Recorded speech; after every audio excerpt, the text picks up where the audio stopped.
ከዚህ በኋላ የአባቴ እምነት ነው በሚል ብቻ የሚከተለን ሰው እንደማይኖር እርግጠኞች ሁኑ። 4 ነጥብ።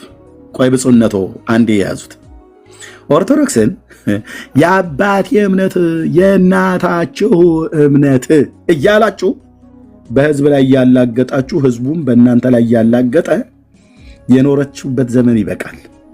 አሁን ከዚህ በኋላ አሉ እውነት ነው አይተውታል። በደንብ ሸቷቸዋል። በደንብ ማለት ነው። ምን አሉ? ከዚህ በኋላ የአባቴ እምነት ነው በሚል ብቻ የሚከተለን ሰው እንደማይኖር እርግጠኞች ሁኑ። እኔ አባቴ፣ አያቴ፣ ቅድመ አያቴ ክርስቲያን ስለሆነ ክርስቲያን ሆንኩ የሚል ትውልድ ከዚህ በኋላ አይመጣም። የእናንተ ልጆች እንደናንተ ሆነው አይመጡም። ዝም ብለው መረዳት ይፈልጋሉ። ኦኬ፣ ቤተሰቦቻቸው እንዴት ነው የመጡት? በደመ ነፍስ። እዚህ አሁን ያለ ኦርቶዶክሳዊ ይሄ ዝም ብሎ ታቦት ፊት ምንጣፍ የሚያነጥፍ በደመ ነፍስ ነው። እናቱ ኦርቶዶክስ ነበረች፣ አባቱም ኦርቶዶክስ ነበር፣ እሱም ኦርቶዶክስ ሆነ። አያቱ ኦርቶዶክስ ነበሩ፣ አባትየው ሆነ። ቅድመ አያቱ ኦርቶዶክስ ነበሩ፣ አያቱ ኦርቶዶክስ ሆነ፣ አባትየው ኦርቶዶክስ ሆነ፣ ልጅየውም ኦርቶዶክስ ሆነ። እንደ አፋር ግመል ተያይዞ መሄድ ብቻ። እውቀት ዜሮ፣ ኔፓ የለም፣ ምንም። በስመ አብ ወወልድ ወመንፈስ ቅዱስ አሐዱ አምላክ ብሎ በቃ ማማተብ እንኳን በአግባቡ የማይችል ማለት ነው። እንኳን 5 አዕማደ ምስጢርን ሊያውቅ ቀርቶ አይደለም ነገር ቤተክርስቲያን ነገር ቅዱሳንን እንደዚህ ነገር እግዚአብሔር ሊማር ቀርቶ አይደለም አያውቀውም። እስከ ዛሬ ድረስ የመጣው የአባቴ እናቴ እያለ ተከትሎናል። ከአሁን በኋላ ግን እንደዚህ የሚከተለን ትውልድ የለም አሉ። ለምን? ጠያቂ ትውልድ እየመጣ ነው። ለምን? ጴንጤው በምስራቅ በምዕራብ በሰሜን በደቡብ እያርገበገበ መጽሐፍ ቅዱስ እየጠየቀ ነው። እዚህ ደግሞ አሁን እንደዚህ ቤት ከፍተን ስናወራ የምትመልሱት መልስ ስታጡ ህዝቡ እየሰማ ነው እዚህ ያለው ማለት ነው። ይታዘባል እኮ አሁን በጣም ብዙ ኦርቶዶክሳውያን እዚህ ቁጭ ብሏል። እዚህ 723 ሰው ብቻ አይደለም ቢሃይንድ ባይ 9000 ሰው እየሰማ ነው አሁን ይሄን ላይቭ ይሄን መርሃ ግብር ቀጥታ ማለት ነው። የኦርቶዶክስን ገበናዋን ልገልጠው ማለት ነው። ይሄው መጽሐፍቶቹ ይሄ መጽሐፍ ከቤተ ክርስቲያኒቱ በቤተ ክርስቲያኒቱ ውስጥ ለአገልግሎት ለጥቅም የምታውላቸው መጽሐፍቶች ናቸው። ኦኬ ገብርኤል አይደለም ሰለስቱ ደቂቅን ከነደደ እሳት ያዳናቸው ማርያም ናት ትላለች ኦርቶዶክስ። ማርያም አይደለች ብለተን ኡራኤል ነው ትላለች። ኡራኤል አይደለም ብለተን ማነው ኡራኤል ነው። አይ አይደለም ብለተን ራጉኤል ነው ትላለች። እሱ አይደለም ብለተን ሚካኤል ነው ትላለች። ከዛ አይደለም ገብርኤል ነው ትላለች። እነዚህ 5 መጽሐፍት የራሷ አንጡራ የሆኑ መጽሐፍቶች ናቸው። በ5 ውስጥም 5ቱም ከእሳት አውጥተዋቸዋል ሰለስቱ ደቂቅን ብላ ትላለች። መልሳችሁ ምንድን ነው? እሺ ሄኖክ ነው አዶ ነው እንዴት ነው ማለት ነው? አንተ ከድርሳነ ገብርኤል ሌላ መጽሐፍ ላይ የት አግኝተህ ነው? ድርሳነ ገብርኤል ላይ አለ ሰለስቱ ደቂቅን ያዳናቸው በዛሬው ቀን ገብርኤል ነው። በተረፈ ሚካኤል የራሱ ስራ ነው ያለው። የራሱን የምናነግስበት የዳር ሚካኤል እና ሰኔ ሚካኤል አለ። ይሄን አየው ይሄን አይ እሱን እኔ ከየት እንዳመጣ ነው ያላቅም። እኔ ይሄ ማንበብ ነው ይሄ ማንበብ ነው ወንድም። ይሄ ነው ይሄ ምን ይላል? ስልኩ የማን ነው? አዘጋጁ ማለት አሁን ይሄንን አይተዋል ወይ ነው ብዬ ይሄንን አይተዋል። መጽሐፉ ማነው አሳታሚው? ቆይ መጽሐፉ ማነው አሳታሚው? ለምን ይሄን መጽሐፍ ማሳየ እዚህ ውስጥ ማነው ሰለስቱ ደቂቅን ከነደደ እሳት ያዳናቸው ብሎ የሚለው ቀጥይ እኮ ላሳየ ነው። ይሄ ነው ይሄ የማን ገዳም ነው ወይስ የማን ደብር ነው? እሱን ከየት እንዳመጣው አናውቅም። እኛ ብቻ እኔ ያመጣሁበትን አታውቅም። እኔ ካልነገርኩ አታውቅም። እኔ የገዛሁትኝ ከኢትዮጵያ ኦርቶዶክስ ተዋሕዶ ቤተክርስቲያን ንዋየ ቅድሳት መሸጫ ነው። ከቤተክርስቲያኒቱ ከሱቅ ከ4 ኪሎ። አንተ ምንድን ነው ችግሩ? ለምሳሌ አንተ ኢየሱስ ያድነኛል ከየት አመጣሁ አልከኝ አይደል? ያመጣሁበትን ምንጩን ስነግርህ ምንድን ነው ችግሩ አትበለኝ። ችግሩማ አይደለም አንተ እኔ ቅዱስ ሚካኤል ያድነኛል አልጠይኩም። ስለአንተ ማዳን አለማዳን አይደለም። ሰለስቱ ደቂቅን ከነደደ እሳት ያዳናቸው ማን ነው? በቃ ቤተክርስቲያን የምትሰብከው ሰለስቱ ደቂቅን በገብርኤል ነው ያዳናቸው በዚህ ቀን ብላ። እሺ በዚህ መጽሐፍት ላይ ደግሞ በዚህ መጽሐፍ ሌላ አንተ ከየት እንዳመጣውኝ አናውቅም። ብራዘር ያመጣሁበትን ስልኩን ስክሪንሾት አድርግ ብራዘር። ደውል ስልኩን ያው ደውል ስልክ የገዳሙ ነው ያስተዳደሩ ነው ሰበካ ጉባኤው ነው። ገዳሙ የቅዱስ ነአኩቶ ለአብ ደብር ነው። ከየት እንዳመጣው አላቅም አትበለኝ። እኔ እየነገርኩ ሄኖክ እየነገርኩ ማለት ነው። ባልነግርህ ነበር ከየት እንዳመጣሁት ባልነግርህ ከየት እንዳመጣው አናቅም። ስንጠይቅን መረጃ የለም ኤርሚያስ ያመጣው መረጃ የኛ መሆኑ በምን ይታወቃል? መረጃውን ስጠን ንገረን ብለን ስንል አልነገርከንም ደበቅብን ብለህ ብትለኝ ያስኬዳል። ያገኘሁት እኔ ያመጣሁትኝ ከቤተክርስቲያኒቱ ነው፣ ገዳሙ ማለት ደብሩ ያጻፈው ነው ብዬ ስል ከየት እንዳመጣው አላውቀውም ብላት በለኝ እንዴ። እየነገርኩ እኮ ነው ሄኖክ። ያገኘሁትማ ይኸው ከዚህ ነው ብዬ ነገርኩ። የማክሰኞ ድርሳነ ማርያም ላይ ምን ይላል? ማለት ድርሳነ ኪዳነ ምሕረት ይኸው። እስኪ ይሄን አንብሩ።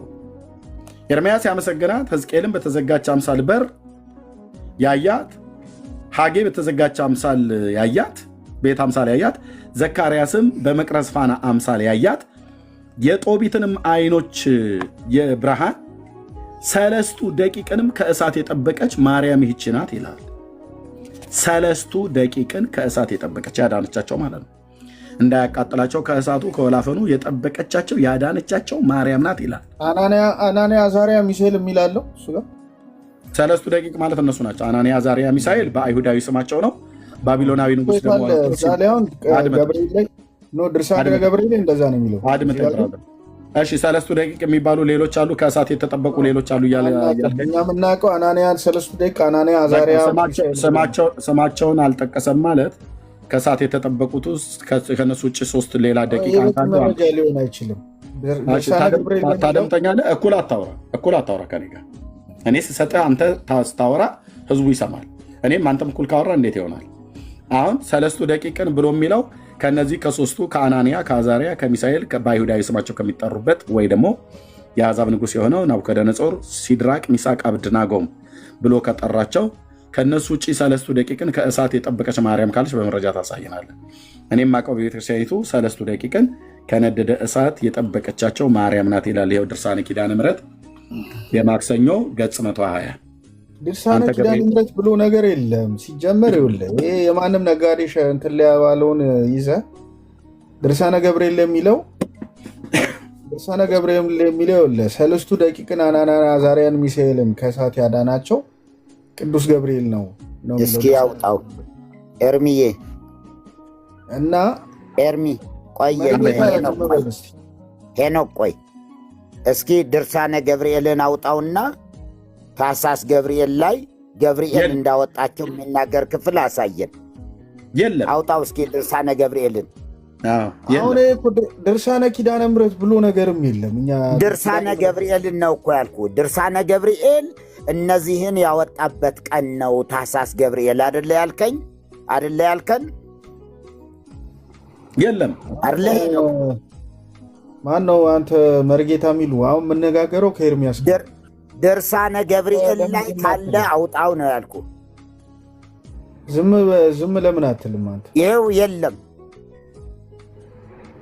ሲጀመር ይኸውልህ ድርሳነ የለም እንዴ የለም እያልኩ ድርሳነ ገብርኤል ላይ ካለ አውጣው። የለም በየትኛው መጽሐፍ ላይ አታገኘውም። በየትኛው መጽሐፍ አውጣ። ምንድን ነው እንደዚህ እንትን የሚል አንተ?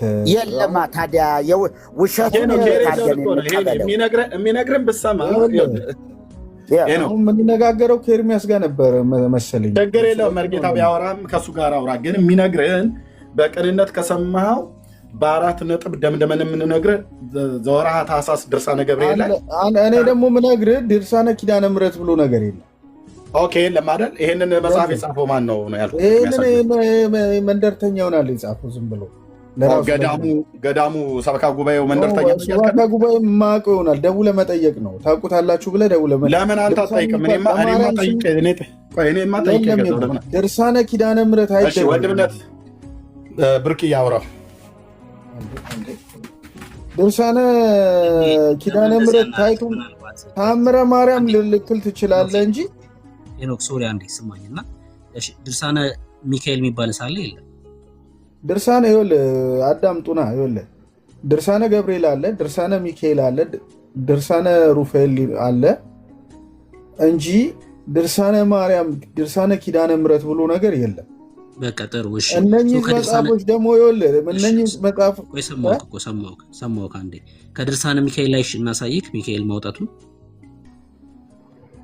ነገርኩህ እኮ። ያም እኮ በድርሳነ ሚካኤል እኮ ኦሪጂናሉ ላይሆን ይችላል። እዚህ ጋር እኮ አታሚውን አሳይተን እኮ ነው ያሳተመውን አሳይተን ማተሚያ ቤት መታተሙን አሳይተን እና ተመሳሳይ አሁን ቀለም ወርቅ አይተንፈሱ ጋር ያሉት መጽሐፎች የሆኑ የማንም ደብተራዊ መንደርተኛ የጻፈው ማለት በቃ እውነት የሚገቡት እንዳለ አስወጣው። እንደዚህ አይነት ነገር ምንም አሁን ሰክሮ መጥቶ ዝም ለ12 ጃምቦ ድራፍት ጨልጦ መጥቶ እዚህ ሊከራከር ይሞክራል። ምላሱ እንዲው ተቆልፎበት እንዴት ይናገር? በገብርኤል ስም ሲጨልጥ ሲያመነዝር ሲዘፍን ሲጨፍር አደረ። አሁን በቃ እንቅልፍ እምቢ አለው። እንቅልፍ አልወስደው አለ። መጠጥ መጥፎ ነው በጣም እንዲህ ያደርጋል። ከዚህ በላይም ሊያደርገው ይችላል። ግን ድርሳነ ሚካኤል አለኝ ካለ ድርሳነ ሚካኤሉን ድርሳነ ገብርኤልን ያውጣ። ይሄው ገብርኤል እንደዚህ ይከበራል ይሄው ብሎ ታሳስ ገብርኤልን ያውጣልን፣ ታሳስ ድርሳሉን ያውጣልን። መቼ እንደሆነ በደንብ አድርገን እነግረዋለን። ዛሬ ቤተ ክርስቲያኒቱ ምንድን ነው ታዲያ የምትለው ስንል እኔ አሁን ምስጢር አላወጣም። ዛሬ ሌሊቱን ሙሉ የተቆመበት ነገር ኤርሚ ማውጣት ይችላል። ዚቁላል በቃ አለቀ። ምን እንትን አለ? ዚቁ ምንድን ነው የሚለው? ምን ይላል? ዛሬ ምንድን ነው ገብርኤል በጭራሽ የለም። መጽሐፈ ዚቅ አይደለም እንዴ ሌሊቱን ሙሉ ቆመው ያደሩት ከዋዜማ ጀምሮ እስከ እርገቱ ድረስ ጠቅላላ ይኸው መጽሐፍቶች ሁሉ ተደርድረው ኤርሚ እንደሚለው እና ይማረን ነው ይሳለን ነው ነገሩ። ዝም ብሎ በእውነት ብሩኬ በደንብ ያዝልኝ ባክን። እንዲሁ አለ የሚሉ ካለ ያውጡት እና እንስማው። ምናልባት አርመው አዘጋጅተው ያሳተሙት ካለ ደግሞ እንሰማዋለን፣ እናየዋለን። ተባረክልኝ ብሩኬ። ይቅርታ እሺ፣ አቋርጬ ነው የገባው። እንግዲህ እንደ ልጅ ቆጥሬ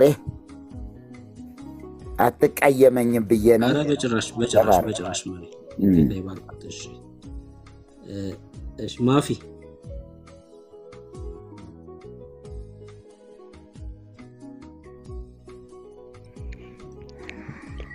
ሰላም ኤርሚያስ ማናገር ፈልጌ ነበር። ከየት ቤተ እምነት ነህ?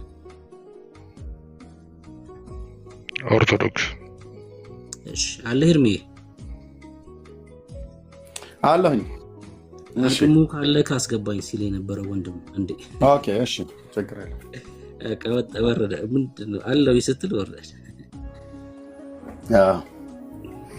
ናንጂ ገባ ወዳጅ የለም ብለን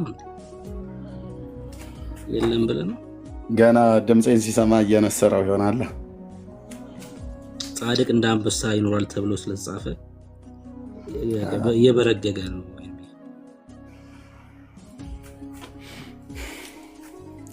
ኦኬ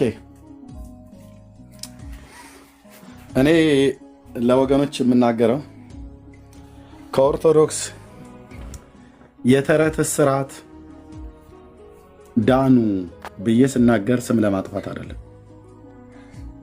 እቺ ቤተ ክርስቲያን በተረት ውስጥ ተቀምጣ በተረት ውስጥ ኖራ ትውልድን በተረት ለመግደል እና ፍጻሜያችሁን ለማበላሸት ታጥቃ የተነሳች ቤተ ክርስቲያን ናት። ልብ በሉ። ለዚህ ደግሞ ምስክር በራሳቸው በቤተ ክርስቲያኑ ሊቃውንት አፍ ሊክዱት የማይችሉትን የመጽሐፍቶቻቸውን ነውርና ስህተት በዚህ 10 ዓመት ውስጥ ሶሻል ሚዲያ ላይ እንዳገለገለ ሰው አሳይቻለሁ። እዚህ ያሉ ወንድሞቼ እና እህቶቼ አሳይተዋል። ግማሹ በመጽሐፍ እንደ መርጌታ አይነት በመጽሐፍ ስልጠና በመስጠት እንደዚሁም በአደባባይ ላይ ስብከቶች ሁሉ ጭምር መጽሐፍቶቻቸውን አሳይተናል። የነውር ትምህርት፣ የውሸት ትምህርት በቤተክርስቲያኒት ውስጥ እንደተጠቀጠቀ ማናቸውም ህሊናቸው ያውቃል። ከዚህ የተነሳ አሁን እርስ በርስ እየተጠዛጠዙልህ ነው ማለት ነው። ምን ብሎ በሚል እንደዚህ ብሎ በሚል ከዚህ በኋላ ቪዲዮችን ትንሽ ስለማይገቡ እንደዚህ ብሎ በሚል እየተነታረኩ እየተጨቃጨቁ እየተደባደቡ እየተጣለዙ ሁሉ ጭምር ነው። ጥሩ ነው። ጥሩ ነው። ኦኬ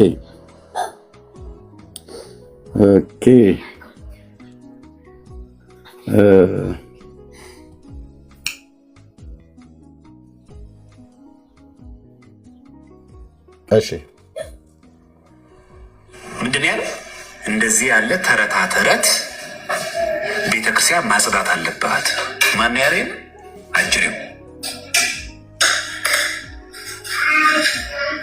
አጅሬው እየተባባሉ ልብ በሉ፣ አጅሬው እየተባባሉ ነው እርስ በርስ ማለት ነው።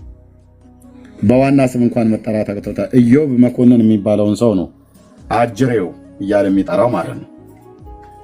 እናቱ አጅሬ እዛ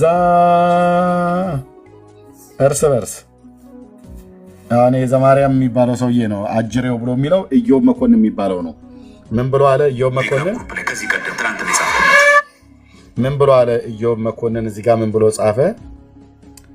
እንደዚህ ያለ ተረታ ተረት ቤተ ክርስቲያን ማጽዳት አለባት። ጭራሽ በስዕል በእግዚአብሔር ላይ ማላገጥ፣ አንዳንድ ድርሳናትና ገድላት አምላክን መጫወቻ ነው ያደረጉታል። እውነቱን ምን አንዳንድ እነዚህ በእሳት መንደድ ያለባቸው መጽሐፍቶች ናቸው። ይሄ ደግሞ የሚሆንበት ዘመን ሩቅ አይደለም። ማንም የሚያደርገው ራሱ የቤተ ክርስቲያኑ ምዕመን ህዝቡ እውነቱን ሲያውቀው አውጥቶ በባለፈውን ስዕልን አውጥተው በየቆሻሻ መጣያ እንደጣሉት ማለት ነው። ቆሼ መጣያ ስዕል ተጣላል። የማርያም የሚካኤል የገብርኤል የሥላሴ የተባለ ጠራርገው አውጥተው ማለት ነው። አሁንም ካለ ከቤታችሁ ጠራርጋችሁ አስወጡ። ሸረሪት ላው ላይ ሸረሪት ላው ላይ የሚያደራበትን ስዕል አንተ ፊት ለፊቱ ተደፍተህ ትሰግድለታለህ እንዴ? እና እውነቱን ነው። አምላክን መቀለጃ መጫወቻ ነው ያደረጉት አለ ኢዮብ መኮንን የሚባለው ማለት ነው። አጅሬው ይባባሉልሃል ማለት ነው። ይህን ነው በቴሌግራም ግሩፕ ላይ ያናገርኩት። ይህ ክልስ ነው። በነገራችን ምንድን ያለ እንደዚህ ያለ ተረታ ተረት ቤተክርስቲያን ማጽዳት አለባት። ማን ያለ አጅሬው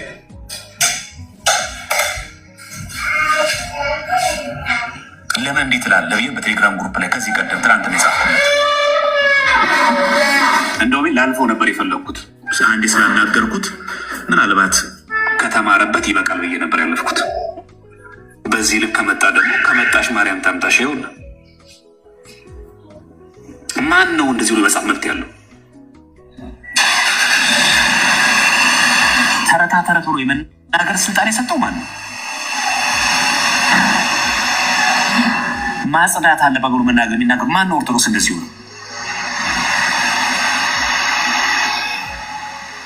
ዘመን መጣየ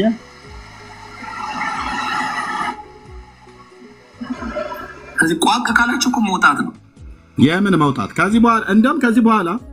ከዚህ በኋላ እንደው በእግዚአብሔር ፊት የምነግራችሁ በተለይ የኦርቶዶክስ አገልጋዮች የሆናችሁ እኛ እንደወጣን ትታችሁ እንዳትወጡ፣ እነ በጋሻው እንዳስወጡ ትታችሁ እንዳትወጡ። እዛው ሆናችሁ ለህዝቡ መስቀል እያሳለማችሁ ታቦትም ብለው የሚሉትን እየተሸከማችሁ እዛው ሆናችሁ ውስጥ ለውስጥ ነው ወንጌሉን መስራት።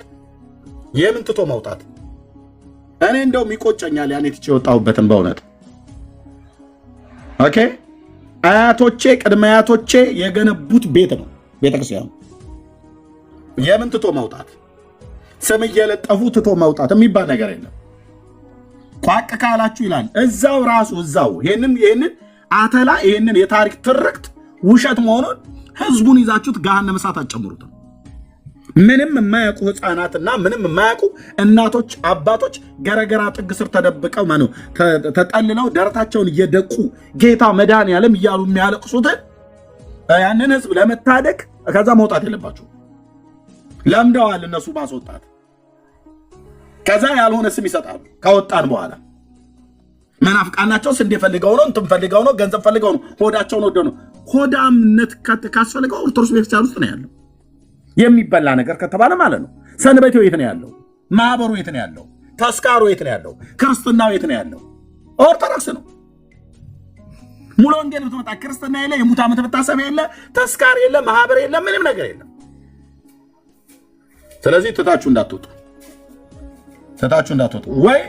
ወይ መታደሻዋ ወይ መፍረሻዋ ደርሷል ቤተክርስቲያን። ኦኬ ወይ መታደሻዋ ጌታ በጣም ብዙ እድል ሰጥቷታል። እነሱም ገብቷቸዋል፣ አውቀዋል።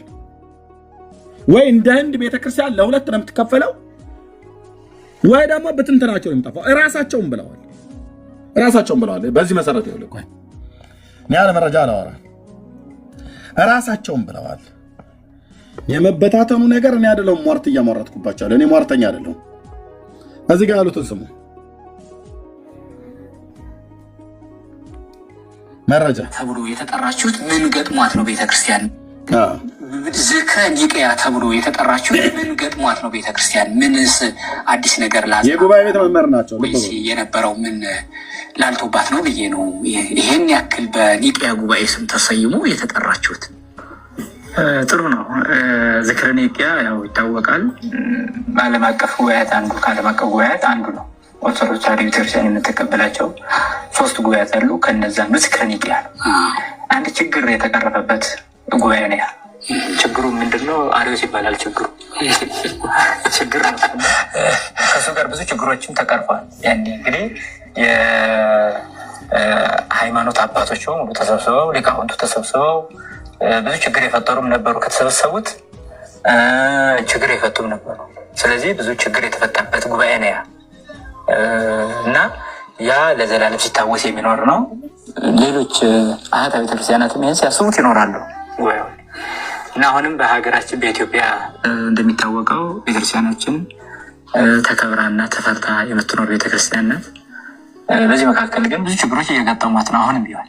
ስለዚህ ዝክረ ኒቅያ ሲባል የሊቃውንቱ የመሰብሰብ ጉዳይ ነው። እንግዲህ ዝክረ ኒቅያ ወይም የኒቅያን ጉባኤ መታሰቢያ ተብሎ የተጠራውና ምን ገጥሟት ነው ለሚለው ምን ያልገጠማት አለ ነው መስሚያ ነው።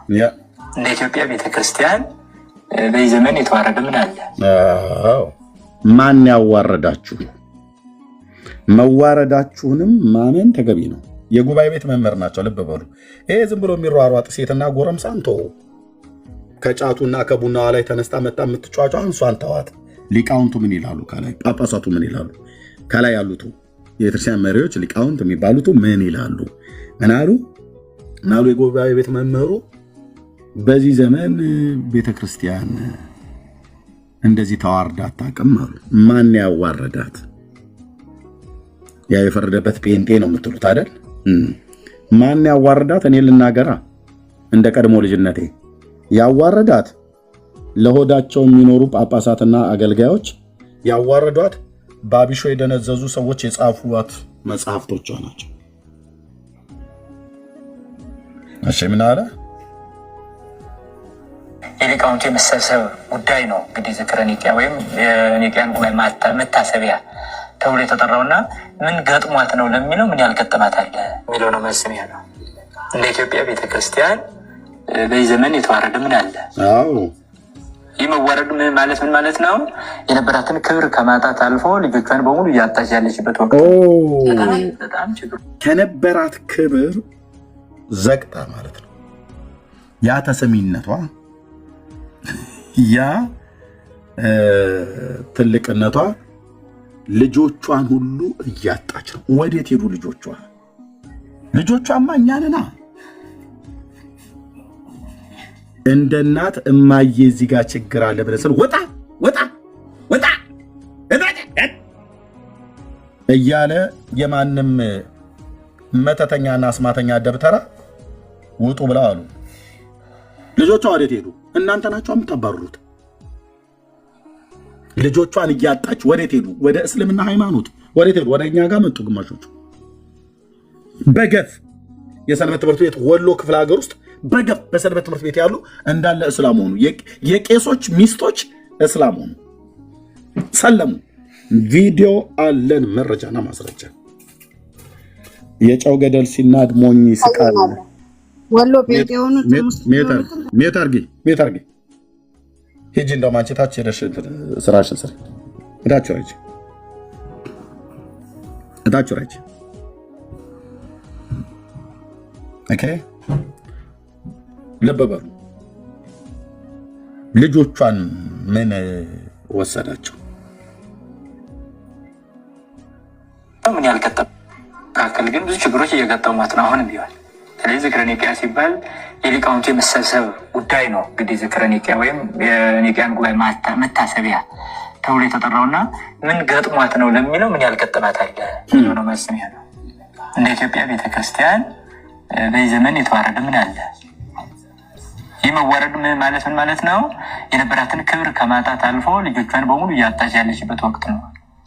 በጣም ችግሮች ውስጥ ያለ እንደ ገዳማት የሚያየን እንደሆነ እንደ ጉባኤ ቤቶች የሚያየን እንደሆነ እንደ ሊቃውንቱ፣ እንደ መነኮሳቱ፣ እንደ ምዕመናኑ፣ እንደ ጳጳሳቱ ስናይ አንድ አይነት ቁመና የለሽና የመበታተን አይነት ስሜት የሚታይበት ዘመን ያለ ነው። ጠላት የሚበዛበት ዘመን ስለሆነ አንድ አይነት ቁመና ሳይሆን የመበታተን ነገር ነው የሚታይብን አሉ። በጉባኤ ቤት የጉባኤ ቤት መምህር ናቸው። በጉባኤ ቤት ሊቀ ሊቃውንት ከሚባሉት መካከል ተጠርተው የመጡ ናቸው። የሊቃውንት ጉባኤው ስብሰባ ላይ ከተገኙት መካከል አንዳቸው ናቸው። በጉባኤ ቤት ማለት ያው በአብነት ትምህርት ቤት ማለት ነው። በዜማ ትምህርት ቤት፣ በመጽሐፍ ትምህርት ቤት የመበታተን በገዳሙ የመበታተን በትምህርት የመበታተን ማርያም ጥንተ አብሶ አለባት የለባትም ተብሎ 21 ሊቃውንት ተጠይቆ 21 መልስ የሚመልስበት ልጆቿን ሁሉ እያጣች የት ሄዱ ልጆቿ? ማን የወሰደባት ልጆቿን? እንዴት ሌሎች ሃይማኖቶች ልጆቿን ሊወስዱባት ቻሉ? ልጆቿ ከሷ ምን ስላጡ ነው ትተዋት የሄዱት? እናትየዋ ምን አላቀረበችላቸው እንዴ? ፍሩሽካና አስገሰስ እየበላ ህዝቡ አይቀመጥም።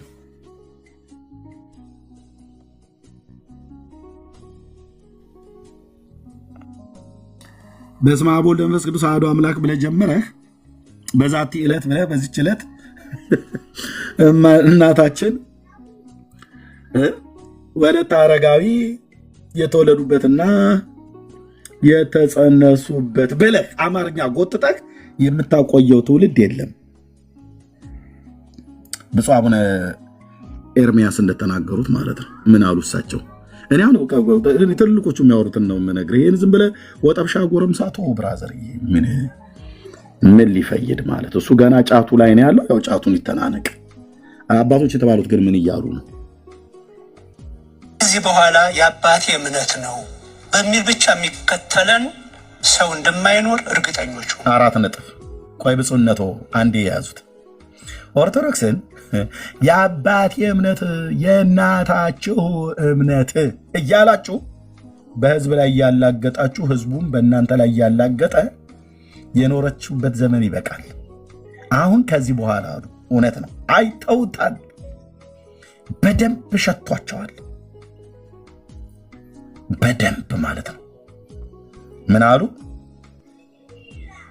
ከዚህ በኋላ የአባቴ እምነት ነው በሚል ብቻ የሚከተለን ሰው እንደማይኖር እርግጠኞቹ። እኔ አባቴ፣ አያቴ፣ ቅድመ አያቴ ክርስቲያን ስለሆነ ክርስቲያን ሆንኩ የሚል ትውልድ ከዚህ በኋላ አይመጣም። የእናንተ ልጆች እንደናንተ ሆነው አይመጡም። ዝም ብለው መረዳት ይፈልጋሉ። ኦኬ፣ ቤተሰቦቻቸው እንዴት ነው የመጡት? በደመ ነፍስ። እዚህ አሁን ያለ ኦርቶዶክሳዊ ይሄ ዝም ብሎ ታቦት ፊት ምንጣፍ የሚያነጥፍ በደመ ነፍስ ነው። እናቱ ኦርቶዶክስ ነበረች፣ አባቱም ኦርቶዶክስ ነበር፣ እሱም ኦርቶዶክስ ሆነ። አያቱ ኦርቶዶክስ ነበሩ፣ አባትየው ሆነ። ቅድመ አያቱ ኦርቶዶክስ ነበሩ፣ አያቱ ኦርቶዶክስ ሆነ፣ አባትየው ኦርቶዶክስ ሆነ፣ ልጅየውም ኦርቶዶክስ ሆነ። እንደ አፋር ግመል ተያይዞ መሄድ ብቻ። እውቀት ዜሮ፣ ኔፓ የለም፣ ምንም። በስመ አብ ወወልድ ወመንፈስ ቅዱስ አሐዱ አምላክ ብሎ በቃ ማማተብ እንኳን በአግባቡ የማይችል ማለት ነው። እንኳን 5 ዓመት ሚስጥርን ሊያውቅ ቀርቶ አይደለም ነገረ ቤተክርስቲያን ነገረ ቅዱሳንን እንደዚህ ነገረ እግዚአብሔር ሊማር ቀርቶ አይደለም አያውቀው። እስከ ዛሬ ድረስ የመጣው የአባቴ እናቴ እያለ ተከትሎናል። ከአሁን በኋላ ግን እንደዚህ የሚከተለን ትውልድ የለም አሉ። ለምን? ጠያቂ ትውልድ እየመጣ ነው። ለምን? ጴንጤው በምስራቅ በምዕራብ በሰሜን በደቡብ እያርገበገበ መጽሐፍ ቅዱስ እየጠየቀ ነው። እዚህ ደግሞ አሁን እንደዚህ ቤት ከፍተን ስናወራ የምትመልሱት መልስ ስታጡ ህዝቡ እየሰማ ነው እዚህ ያለው ማለት ነው። ይታዘባል። በጣም ብዙ ኦርቶዶክሳውያን እዚህ ቁጭ ብሏል። እዚህ 723 ሰው ብቻ አይደለም፣ ቢሃይንድ ባይ 9000 ሰው እየሰማ ነው። አሁን ይህን ላይቭ ይህን መርሃ ግብር ቀጥታ ማለት ነው እየሰማ ነው። አንተ ስጠይቀን እኛ ጴንጦች ሆነን መልስ ስናጣ እየሰማ ነው ህዝቡ እያገናዘበ ነው። እኛ ጠይቀን መልስ ስታጣ የታህሳስ ገብርኤል ለምን የምታከብረው ተብለህ ስትባል ህዝብ እየሰማ ነው። ተሳድበህ ስትወጣ ህዝብ እየሰማ ነው። አላቅጠህ ስትወጣ ህዝብ እየሰማ ነው ያያል። ስለዚህ እኔ እንኳን በቅርብ እንኳን ወደ ጌታ የመጡ በጣም ብዙ ቤተሰብ አየን አስገብታችሁ ስታወሯቸው ከስድብና ከርግማን ውጭ ሌላ ነገር ሊናገሩ አልቻሉም። ስለዚህ እኔ በቃኝ፣ ከዚህ በኋላ እዚህ መቀጠል አልፈልግም፣ ህይወት የሆነውን ጌታ መቀበል ፈልጋለሁ፣ ጸልይልን ያሉ ወንድሞች በጣም ብዙዎች ናቸው። ብፁዕነታቸው ግን ምን ይላሉ? የእሳቸውን መልእክት እንጨርስ። ከዚህ በኋላ የአባቴ እምነት ነው በሚል ብቻ የሚከተለን ሰው እንደማይኖር እርግጠኞች ሁኑ። እኔ አባቴ፣ አያቴ፣ ቅድመ አያቴ ክርስቲያን ስለሆነ ክርስቲያን ሆንኩ የሚል ትውልድ ከዚህ በኋላ አይመጣም። የእናንተ ልጆች እንደናንተ ሆነው አይመጡም። ዝም ብለው መረዳት ይፈልጋሉ። ካልተረዱ በተሳሳተ መንገድ ከሚያስረዳቸው ጋር ይቀጥላሉ። ፕሮቴስታንት በሏቸው፣ ሙስሊሞች በሏቸው፣ ካቶሊክ በሏቸው፣ ጆባ በሏቸው፣ እንደፈለገ የመራቸው ይወስዳቸዋል። የእኛ የሚሉት እውቀት ሊኖራቸው ይገባል። ልክ ነው። የአባቴ እምነት ማለት የእናቴ እምነት ማለት የአባቴ እምነት ይሄ ነው ብለው ግን መተንተን ያስፈልጋቸዋል። እንዲህ አይነት ምዕመናን ነው ሊኖሩን የሚገባው። ስለዚህ እንዲህ አይነት ምዕመናን እንዲኖሩ ምን እናድርጋው? ምን ላይ እንስራ? ሰንበት ትምህርት ቤት ላይ እንስራ። ሰንበት ትምህርት ቤት ላይ እንስራ። አሁን ሰንበት ትምህርት ቤት ሲባል እንዲሁ ለበዓል ጊዜ ዩኒፎርም ለብሰው የሚዘምሩ ሰዎችን ለመመልመል እንዳይመስላቸው፣ ምዕመናንን ለመፍጠር ነው፣ አማኞችን ለመፍጠር ነው። ስለዚህ የሀገረ ስብከትም የወረዳ ቤተ ክህነትም የአጥቢያዎችም ትኩረት ሰንበት ትምህርት ቤት ላይ ነው። ልጆቻችን ገብተዋሉ የሰንበት ትምህርት ቤት ስለ መንግስተ ሰማያት መማር ጀምረዋል ማለት አያውቁም። አሁን እያንዳንዱ ምዕመን 4 ዓመት 5 ዓመት ሲሞላው ልጁ ዘመናዊ ትምህርት ቤት እንዲገባ ያደርጋል። ተቆጣጥሮ ያስገባል። ክፈል የተባለውንም ለዩኒፎርም ይህን ያህል ክፈል፣ ለደብተር እስክርቢቶ ይህን ያህል ክፈል፣ ለትራንስፖርት ይህን ያህል ክፈል፣ እሺ ነው የሚለው። ይገባልም። ይሄ ግን እግዚአብሔርን ወደ ማወቅ ልጆች ገብተዋል ወይ እግዚአብሔርን ያውቃሉ ወይ ወደሚለው አላዘነበልም። እንዲህ ካላደረግን በዚህ አግባብ ልጆቻችንን ካላፈራን እንዴት ነችን ቤተክርስቲያን የምናስረክበው? በፍጹም። ኦኬ። ስለ መንግስተ ሰማያት የማያውቅ ከሞት በኋላ ስላለ ህይወት የማያውቅ ሊያውቅም የማይፈልግ አባቱና እናቱም ሲራገሙ ያየ ተራጋሚ ትውልድ፣ አያቱ ሲራገም ያየ፣ ሲሳደብ ያየ፣ ሲያናንቅ ሲያጣጠል ያየ ትውልድ ነው አሁን ያለው። ስለዚህ ገና እንደ አዲስ ከ1700 ዓመት የታሪክ ቆይታ በኋላ እንደ አዲስ አምላኩን የሚያውቅ ህዝብ እንድናፈራ ሰንበት ትምህርት ቤት እናስገባለን። የእስካሁንማ ዝም ብሎ በይጠጭ ነው። በቃ ዝም ብሎ የሚኖር ዝም ብሎ ለመሞት የተዘጋጀ ማለት ነው።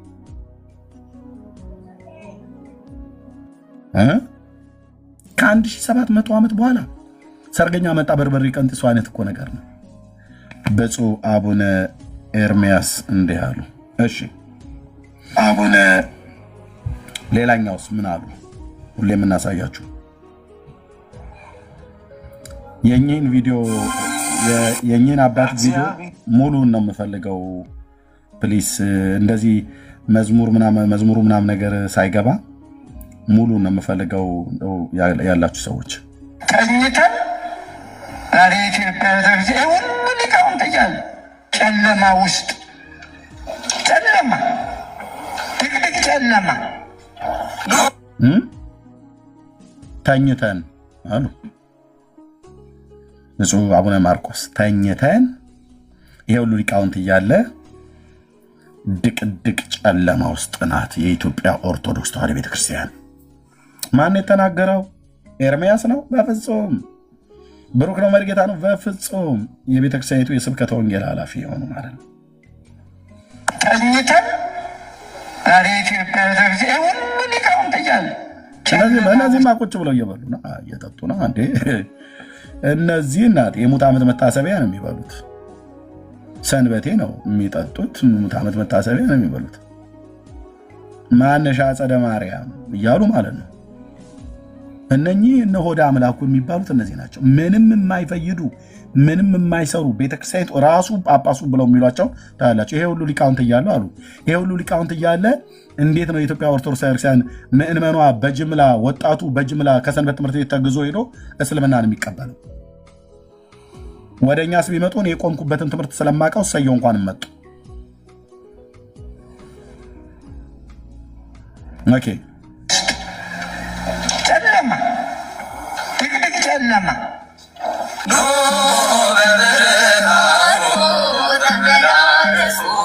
እንዴት ሰው ጨለማ ውስጥ እያለ በመዝሙር እንዴት ይጋብዛል? ኑ እኮ የሚሉ እንደሞኛን ነው መጣው ማለት ነው። ኑ በብርሃኑ ተመላለሱ ይላል። አባትና ዘማሪው አልተግባቡም። አባትየው ተኝተናል፣ ድቅድቅ ጨለማ ውስጥ ነው ያለነው ይላሉ። ይሄ ወጠብሻ ጎረምሳ ይወጣልና መዝሙር ብሎ ይመልሳል። በየትኛው ብርሃን እንድንመላለስ ነው ኑ ብላችሁ ምትሉ?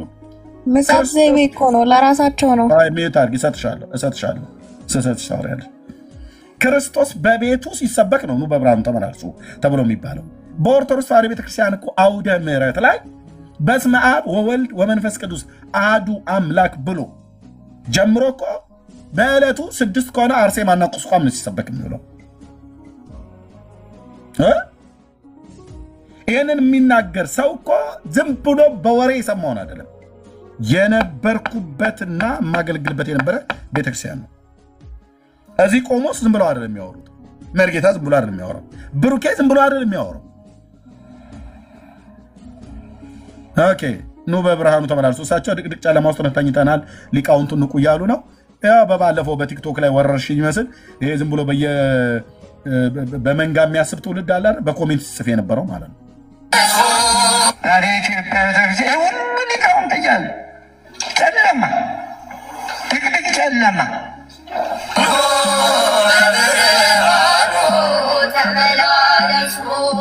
እንዴ እናንቁ እንጂ እንድትነቁ ነው እኮ እንጂ ሌላ እኮ አትጭቁ ሞልቷል።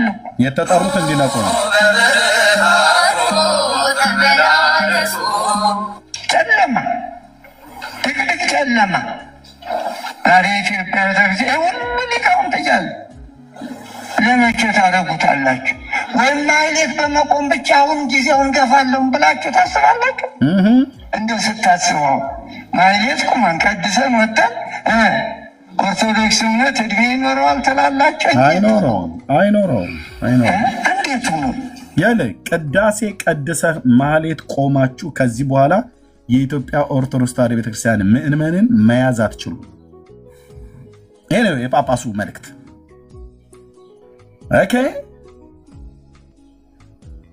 ይሄ ነው የጳጳሱ የሊቃውንት ጉባኤ ላይ የነበረው መልእክት ማለት ነው። ምን አሉ? እንዴት ናቁ ነው እኮ እንጂ ሌላ እኮ አትጭቁ ሞልቷል።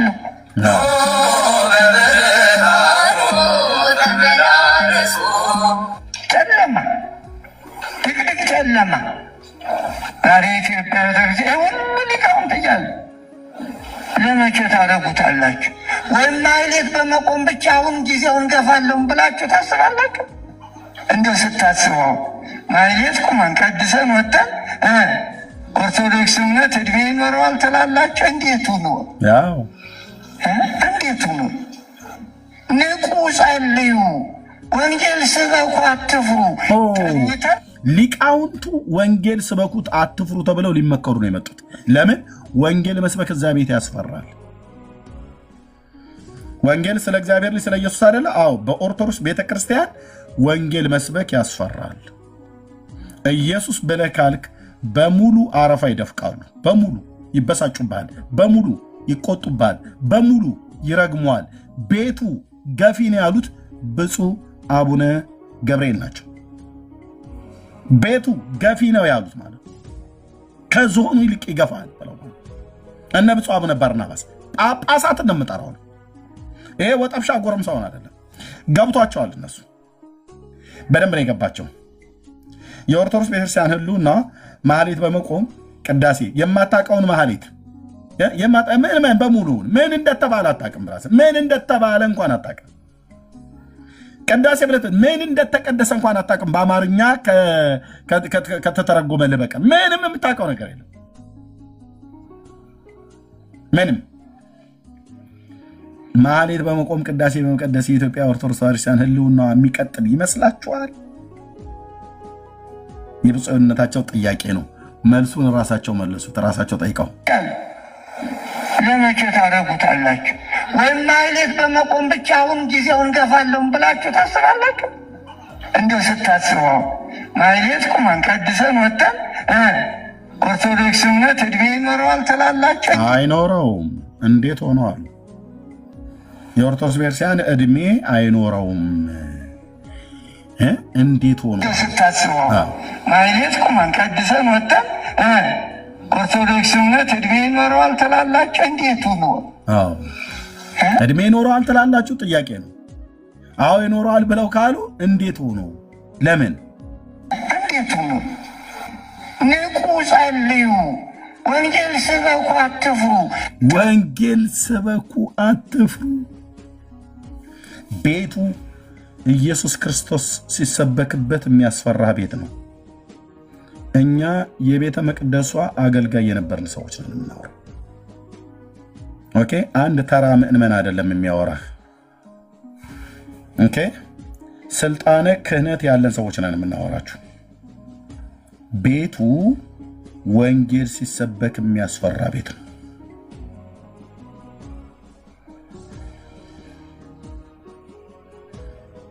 ወንጌል ስበኩ አትፍሩ ተብሎ የተባሉት ማን ናቸው? ሊቃውንት ተብሎ የተባሉት ናቸው። ማን ነው የሚፈሩት? ምእመኑና። ለምን? አሁን ቆሞስ አሉ እዚህ። ኦኬ፣ እኛውን እዚህ ትልቁ ላይ ያረኳቸው የምታያቸው የደብር አስተዳደር የነበሩ ሰው ማለት ነው። ጳጳስ ከሌለ ማን ኤጲስቆጶስ ከሌለ እሳቸው ታቦት ባርከው ቤተ ክርስቲያን ቅዳሴውን፣ ስርዓቱን፣ የሚደረገውን ነገር ሁሉ ባርከው ማድረግ ይችላሉ። አቤት እኚህ ትልቁ ላይ የምታያቸው ማለት ነው። ወንጌል በመስበካቸው ነው። ቅድም ገብቶ ምን አባታቸው ምናምን ነገር ሲል የነበረው ማለት የት ያውቃቸዋል? እሳቸው የት ያውቃቸዋል? መርጌታ ትልቁ ላይ ያረኩት ማለት ነው። እነዚህ ሰዎች አሁን በእድሜም በእውቀትም ማለት ነው እኔ እንኳን ራሱ ኤርሚያስ አልደርስባቸውም። በቤተክርስቲያኒቱ መጽሐፍት፣ በቤተክርስቲያኒቱ የሙያ ትምህርት ማለት ነው፣ በስልጣናቸውም ጭምር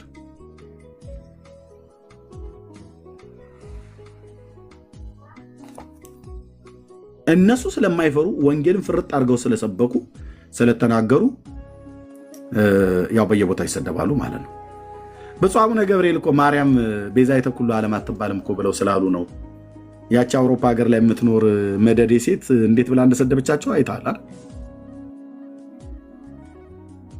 ፈላቦት አንቱ ሰውዬ እያለች ማለት ነው። እንዲህ አይነት ስዳደግ ምእመን ስላለ ይሰድቡሃል። ወይ በቋንቋ በዘር ይሰድቡሃል፣ ወይ በእድሜ በምናምን ነገር ይሰድቡሃል። ስለዚህ ሊቃውንቱ ፈርተዋል። ምን እንዳይሉ? ወንጌል እንዳይሰብኩ። ለማ? ለኦርቶዶክስ። ማንን የፈሩት? ህዝቡን።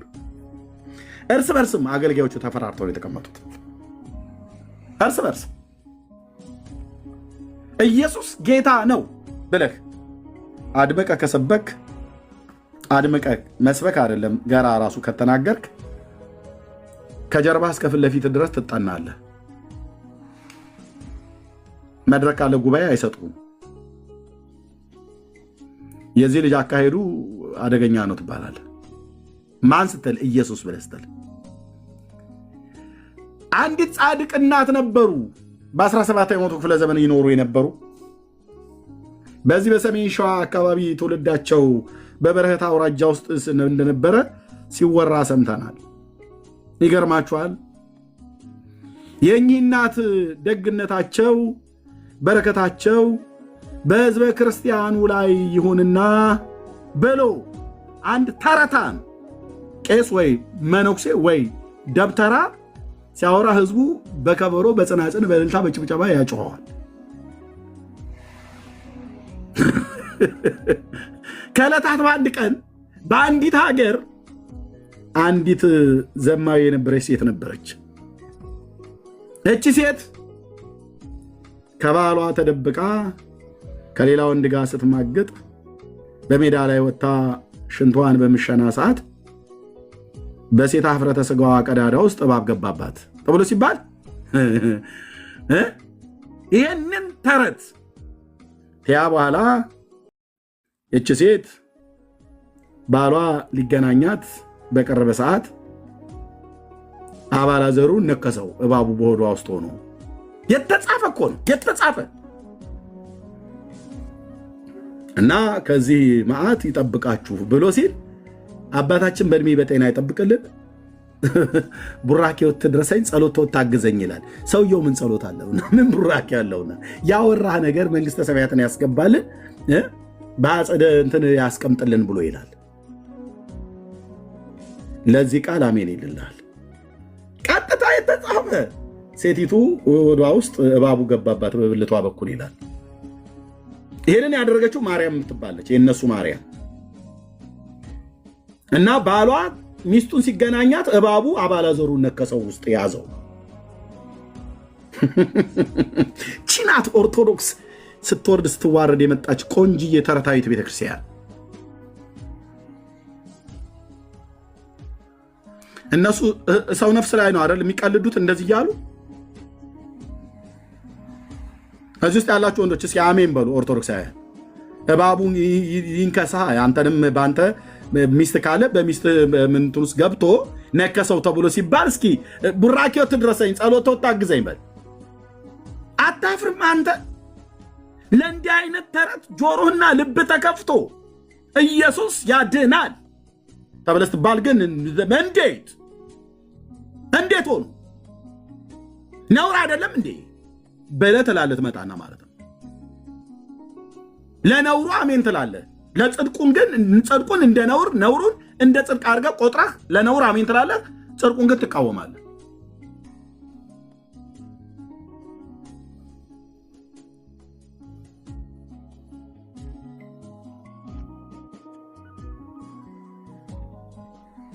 አንተ እንደው አሁን ብዙ ጊዜ የገጠር ልጆች እንደኔ አይነቱ የገጠር ልጅ የከተማ ልጆች አራዶች ናቸው ምናምን ነገር ተብሎ የሚባሉት እሺ ያታሉ። አንተ አራዳ ልጅ ሆነ የጠመጠመ የሆነ ሰውዬ እንዴት ጢባ ጥቤ ይጮትብሃል በተረት። ይሄማ ጉዳይ አይነፋም ብለህ በወጣቶቹ ንግግርም ትላትልም እንዴ? አይ ወደዛ በላትልም። ነገሩ አሁን መጥቷል። አሁን ትውልዱ መጥቷል። በደንብ ገብቶታል።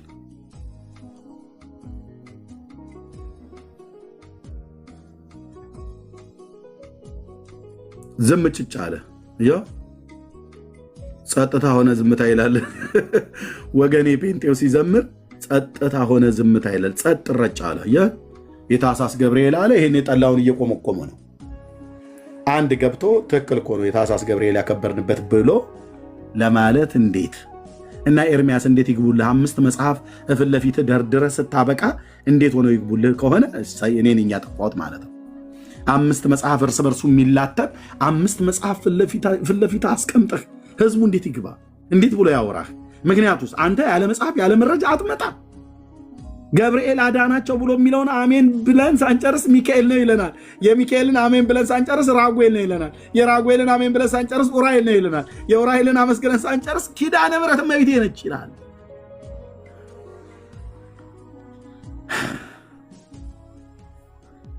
እንዲህ ነው ይህንን ተረታም ትውልድ መውጫ መግቢያ ማሳጣህ ማለት ነው። አቤት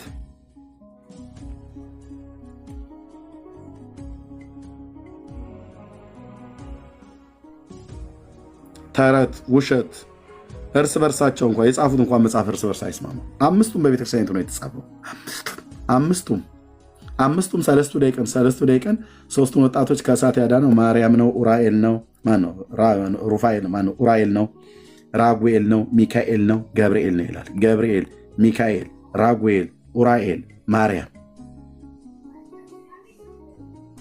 አንድ ቄስ ዝር እስቲ ይበል አንተ ውሸታ ህዝብ ፊት በቃ እንደዚህ ሰው ሰማይ ብለህ ተዋሻለህ ብሎ ኤርሚያስን መጥቶ እስቲ ያሸማቅ አንድ ሰው እናቱ የወለደችው ብሎ እንዳለ ያ የባለፈው ጋባዤ ማለት ነው። እናቱ የወለደችው ብሎ እንዳለ እኔ እምላለሁ እናቱ የወለደችው ሲገብቶ የታኅሳስ ገብርኤል ሰለስቱ ደቂቅ ገብርኤል ከነደደ እሳት ነው ያወጣው ብሎ ይበል። እኔ ፊት መጥቶ ሚካኤል ነው ያወጣው ብዬ እለዋለሁ። ሚካኤል ነው ብሎ ብትለኝ አይ ራጉኤል ነው ያወጣው ብዬ እለዋለሁ። አይ ራጉኤል ነው ችግር የለም ብትለኝ ኡራኤል ነው ብዬ እልሃለሁ። አይ ኡራኤልም ሊሆን ይችላል መላእክት ስለሆኑ የትኛው እንደሆነ ሊለይልን አልቻለም። አይ ማርያም ናት ይላል።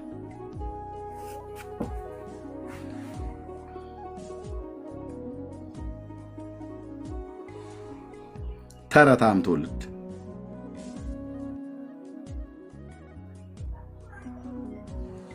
ተረታም ትውልድ እኮ አልኮንም ማለት ደሞ አለማፈራችሁ እኛን ቅዱስ ገብርኤል እንዴት እንደምናከብረው እኮ ኤርሚ እንዴ ህዝቡ እምባይ መጣያ ቦታ እንኳን ጠፍቶ ነጭ በነጭ ለብሶ የውሸት በዓል ሊያከብር ነው የወጣው ማለት ነው። እንዴት ውሸት ሆነ?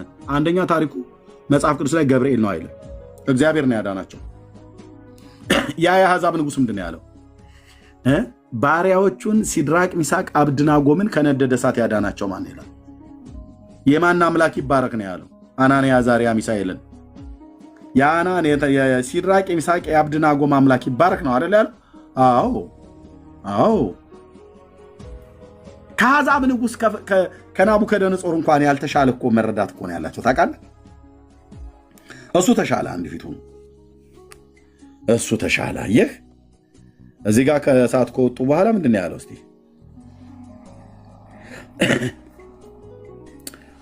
አነደደው፣ እሳት ውስጥ ገቡ። ከዛ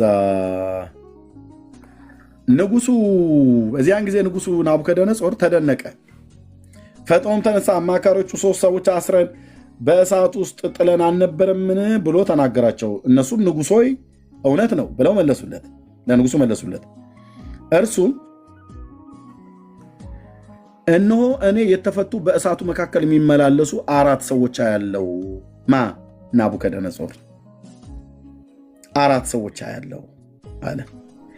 የኢትዮጵያ ኦርቶዶክስ ተዋሕዶ ቤተክርስቲያንስ ተረት አማኟ ኖ ናቡከደነጾርን እንዳታምኑት። 3ቱ እሳት ውስጥ የተጣሉት ናቸው። አንዱ ተልኮ የመጣ መልእክተኛ ነው። 4 ሰው በድምሯ ያለው አለ። ኦርቶዶክስ ደግሞ በፍጹም 4 ሰው አይደለም። የኦርቶዶክስን እንደምረዋለን። 3ቱ በእሳት ውስጥ ተጣሉ። ያ አንደኛው ተብሎ የተባለው አንድ አይደለም 5 ነው። ኦርቶዶክስ 3 ሰዎች በእሳት ውስጥ ተጥለው ነበር። ማርያም ነች እሳት ውስጥ ልታድናቸው የመጣችው አይደለም። ኡራኤል ነው የመጣው አይደለም። ራጉኤል ነው የመጣው አይደለም። ሚካኤል ነው የመጣው አይደለም። ገብርኤል ነው የመጣው። በድምሩ 5። ስለዚህ በድምሩ ስንት ናቸው? በእሳት ውስጥ ያያቸው ኦርቶዶክስ ያየቻቸው ስንት ነው? 8። ናቡከደነጾር ያያቸው ስንት ነው? 3 ሲደመር 1 4። አሁን ኦርቶዶክስና ናቡከደነጾርን ነው ማገናኘት። ናቡከደነጾር ንጉሱ እዛ እሳት ውስጥ የጣለ 4 ሰው ነው ያየው። ኦርቶዶክስ ደግሞ የለም፣ በፍጹም 3ቱ አሉ። በ3ቱ ውስጥ ማርያም አለች፣ ራጉኤል አለ፣ ኡራኤል አለ፣ ሚካኤል አለ፣ ገብርኤል አለ ብላለች። this is ኦርቶዶክስ ቆንጅዬ ተረት።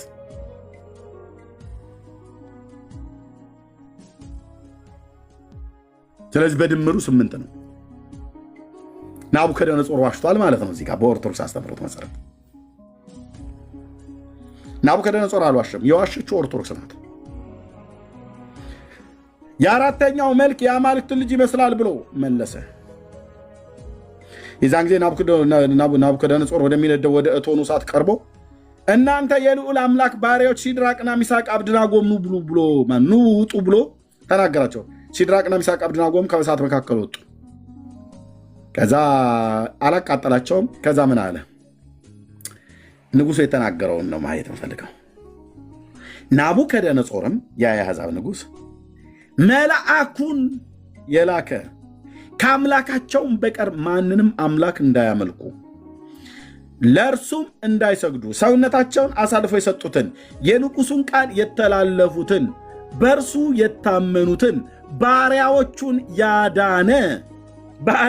ያዳነ የሲድራቅና የሚሳቅ የአብድናጎም አምላክ ይባረክ መልአኩ ይባረክ አይደለም ያለው መልአኩን የላከ ባሪያዎቹን ያዳነ የሲድራቅ የሚሳቅ የአብድናጎም አምላክ ያህዌ ማለት ነው ይባረክ ይላል ማንን ብሎ የሚለው ጴንጤው ነው ኦርቶዶክስስ ገብርኤል ይባረክ ትላለች አትባርከውም ገብርኤልን ሲጀምር በውሸት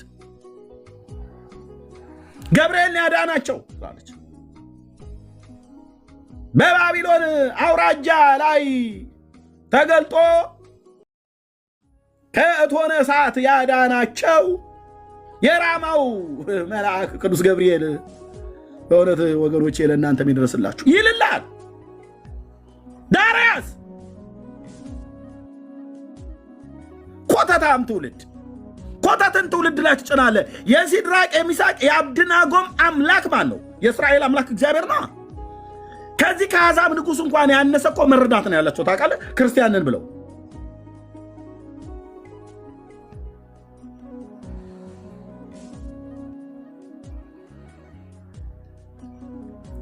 መልአኩን ያዳነ ባሪያዎቹን ከነደደ እሳት ያዳነ የአናንያ በአይሁዳዊ ስማቸው የአናንያ የአዛሪያ የሚሳኤል አምላክ የእስራኤል አምላክ ያህዌ ነው እኛ ጴንጤዎቹ የምናመልከው ማለት ነው ኦርቶዶክስ ገብርኤል ነው ትላለች ናቡከደነጾርም አላለም እግዚአብሔርም አላለም ዳንኤልም አላለም ኦርቶዶክስ አይ ገብርኤል ነው ትላለች እሺ ገብርኤል ነው ብላ ህዝቡን እስከ ዛሬ ስታታልለው ኖረች ድርሳነ ኪዳነ ምሕረት ላይ ማርያም ነው ትላለች ሰለስቱ ደቂቅን ከነደደ እሳት ያዳናቸው ማርያም ነው እዚሁ ኡራኤል ነው እዚህ ማርያም ነው እዚሁ ኡራኤል ነው እዚህ ራጉኤል ነው እዚሁ ሚካኤል ነው እዚህ ገብርኤል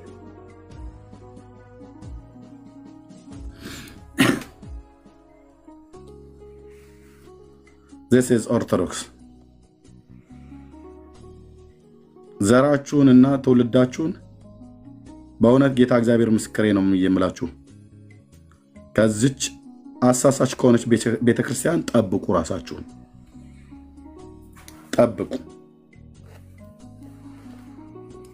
ጠብቁ የሰራዊት ጌታ እግዚአብሔር ነው ትዕቢታቸውን የሚያስተነፍሰው እንደዚህ እያዋረዳቸው አለ በራሳቸው መጽሐፍት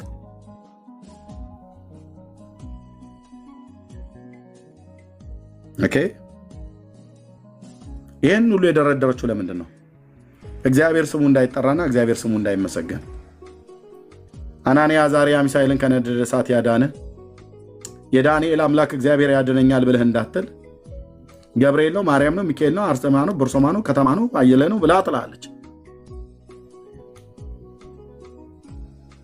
ከዚሁ ነውራቸው ጋር መጥተው አፋቸውን ጠራርገው እኛ ንጽሕት የሐዋርያቱን ሃይማኖት ጠብቀን የምንኖር ነን ብለህ ይላል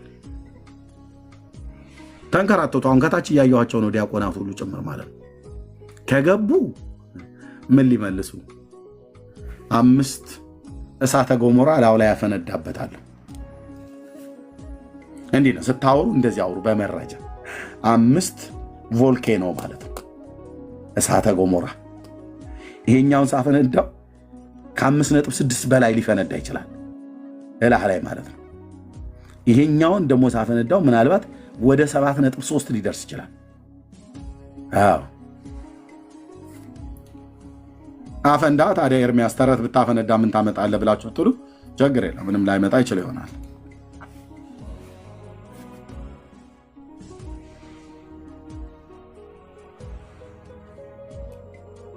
ከናቡከደነጾር ያነሰ ዕውቀት አይገርማችሁም ጣዖት አምላክ የነበረው ሰውዬ ያለውን ዕውቀት እንኳን ያህል የዘመኑ ክርስቲያኖች ነን ብለው የሚሉ ኦርቶዶክሳውያን የላቸው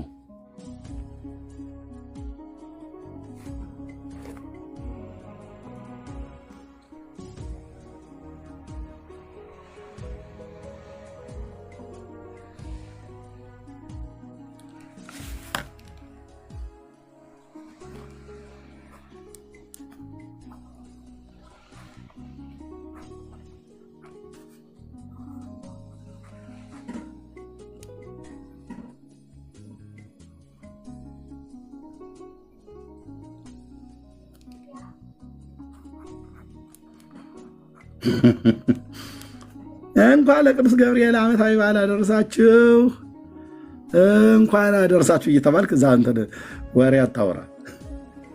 ገብርኤል አይደለም ታህሳስ 19 ብሎ በታህሳስ ወር ላይ ራሱ እዚህ ዘወርሃ ታህሳስ ላይ የገብርኤል ማለት ነው ከነደደ እሳት አዳናቸው ብሎ የሚል እኮ የለም። መርጌታ ቅድም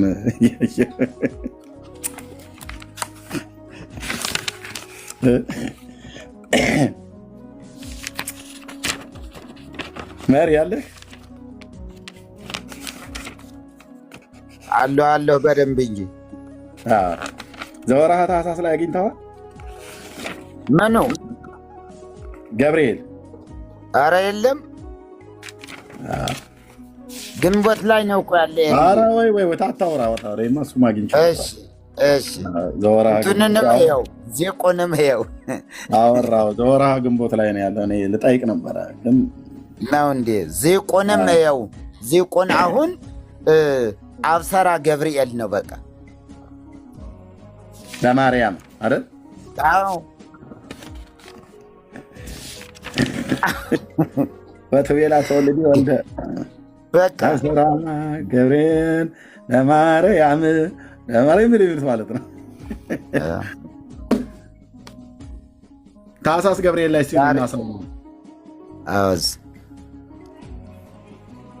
ዛሬ 19 እንግዲህ ብስራት ከሆነ ያበሰረበት ቀንና ይኩነኒ በከመ ትቤለኒ ያለችበት ቀን ከሆነ እንግዲህ በስንተኛው ቀን ተወለደ ማለት ይሆን? በአመቱ እንዲህ በ10 ምናምን ነው በአመት ያው ዛሬ እንትን አይደል በ29 እንግዲህ ዛሬ በ19 ተወለደ። በ19 ብስራት ሆነ። በ29 ተወለደ። በ10ኛው ቀን ተወለደ ማለት ነው። 10ኛው ቀን በ10ኛው ቀን ወይ ደግሞ አመት አንድ አመት ከ10 ቀን በቃ አለቀ። የሚቆጠረው እንደዛ ነው። በጣም የሚገርመው መርጌታ ይሄና አንደኛ ዛሬ አብሰራ ገብርኤል ብሎ የሚለውን ዚቁ ካለው እንግዲህ ወደ ማርያም የመጣው ዛሬ ነው ብሎ የሚሉት ኦኬ። ስለዚህ ለመወለድ መጋቢት 27 ነው ብላ ደግሞ ነግራናለች አይደል? ጌታ የተጸነሰው 29 መሰለኝ።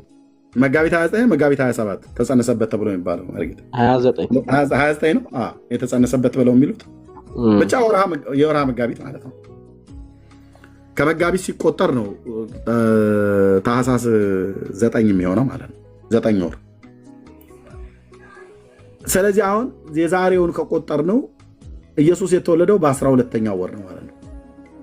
9 ወር በማህፀኗ ተኝቶ ብሎ የሚለው ተረት ሁሉ ይፈርስባቸዋል። አንድ ሁለት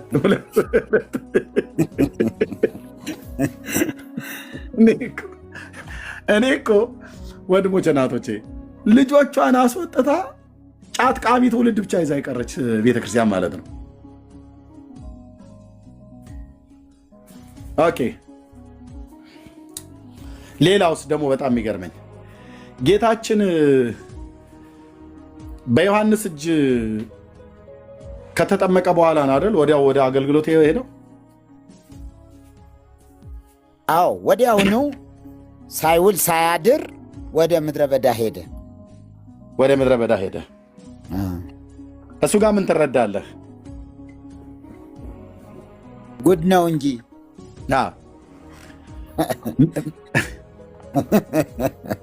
ወዲያውኑ ነው አይደል? ወደ ምድረ በዳ ሄደው ወዲያውኑ፣ ያውም ሳይበላ ሳይጠጣ 40 ቀን 40 ሌሊት ጾመ። የካቲት 20 ይጨርሳል። አዎ የጥር 10 ጀምሮ የካቲት 20 ይጨርሳል።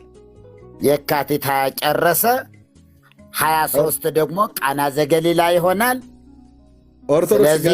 ኦርቶዶክስ ታዲያ ኩዳዴን አብይ ጾምን ለምን ኢየሱስ ወዲያው እንደ ጾመ ለምን አልጾም? በጥምቀቱ ማግስት ለምን አላረገችውም? እንዲሁ እንትን ነው ይሄ የሚበላ የመብል መጠጥ የሚበዛበት ሰርግ ድግስ የሚበዛበት ስለሆነ ወደዛ ትንሽ እናሸሸው ብለው ሊቃውንት ተመካክረው ነው ወደ መጋቢት ላይ እንዲሆን ያደረጉት። ጥር ወር የሰርግ ወቅት ነው።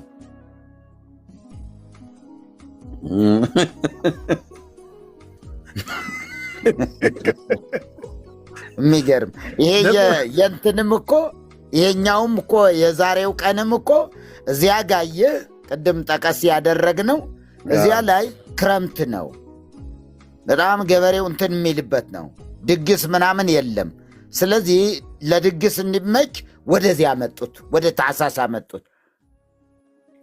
እኔ እኮ የእኛ ፓስተሮች ናቸው የፈዘዙት።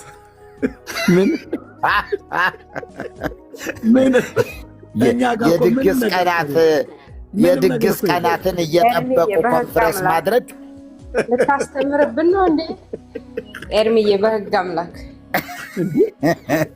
ምንም ነገር እኮ ነው እኛ ጋር ምንም ነገር እኮ የለም። እነሱ ጋር እንዴት እኮ እንደሚያመቻቹት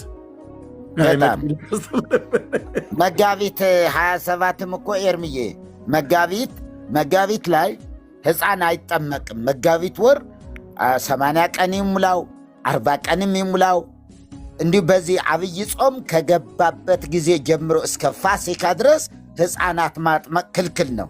በአንቀጸ ንስሐው ፈጽሞ የተከለከለ ነው። ያጠመቀ ቢኖር እንኳ እንዲወገዝ ነው እንትን የሚያዘው እና እዚያ ላይ ማህሌት መቆም ክልክል ነው። በዓል ማክበር ክልክል ነው። መጠጥ መጠጣት ክልክል ነው እና ስለዚህ መድኃኔ ዓለም መጋቢት 27 መድኃኔ ዓለም ወዴታ መጡት? ወደ ጥቅምት 27። አሁን ጥቅምት 27 ምን ያደረገበት ነው ብንላቸው እዚህ በዓል ተሰቀለ የተሰቀለበት ነው የሚሉ መቼ? ጥቅምት 27። አንዱ ህዳር ሚካኤልን ሲጠርግ አግኝቸው ኮተቤ በነበርኩበት ሰዓት ያኔ ከሳቴ ብርሃን ነበር የነበርኩትኝና ከቤቴ ወጥቼ መጽሐፍ ቅዱስ ይዤ እየወጣሁ እያለሁ በር ላይ ይጠርጋል እና እዛ ጎረቤት ላይ እና ሰላም እንዴት አደርክ ወንድሜ ብዬ ስለው እንዴት ነህ ሰላም አደርክ ወይ እንኳን አደረሰህ አለኝ እና ኦኬ ምንድነው ዛሬ ብዬ ስለው እንዴ ሚካኤል እኮ ነው ያመጡ አለኝ። ምን የሆነበት ቀን ነው ብዬ ስለው የሞተበት ቀን ነው አለኝ።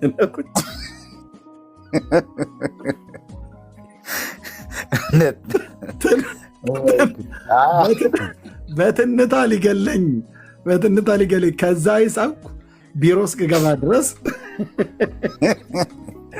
ያረፈበት የእርፈቱ ቀን ነው ብሎኝ የሞተበት ቀን ነው አለ። የቅኔ ተማሪዎችም እኮ ካህኑን በጣም ትልቁን መነኩሴ እንዲያው ታላቅ የሆኑ አባት ጉድ አደረጓቸው። አባታችንና ዝክር ነበራቸውና አባታችን እንዲሁ ዛሬ ህዳር ሚካኤል እንዲው ምን ያደረገበት ቀን ነው? ሚካኤል ምን የሆነበት ቀን ነው አሏቸው።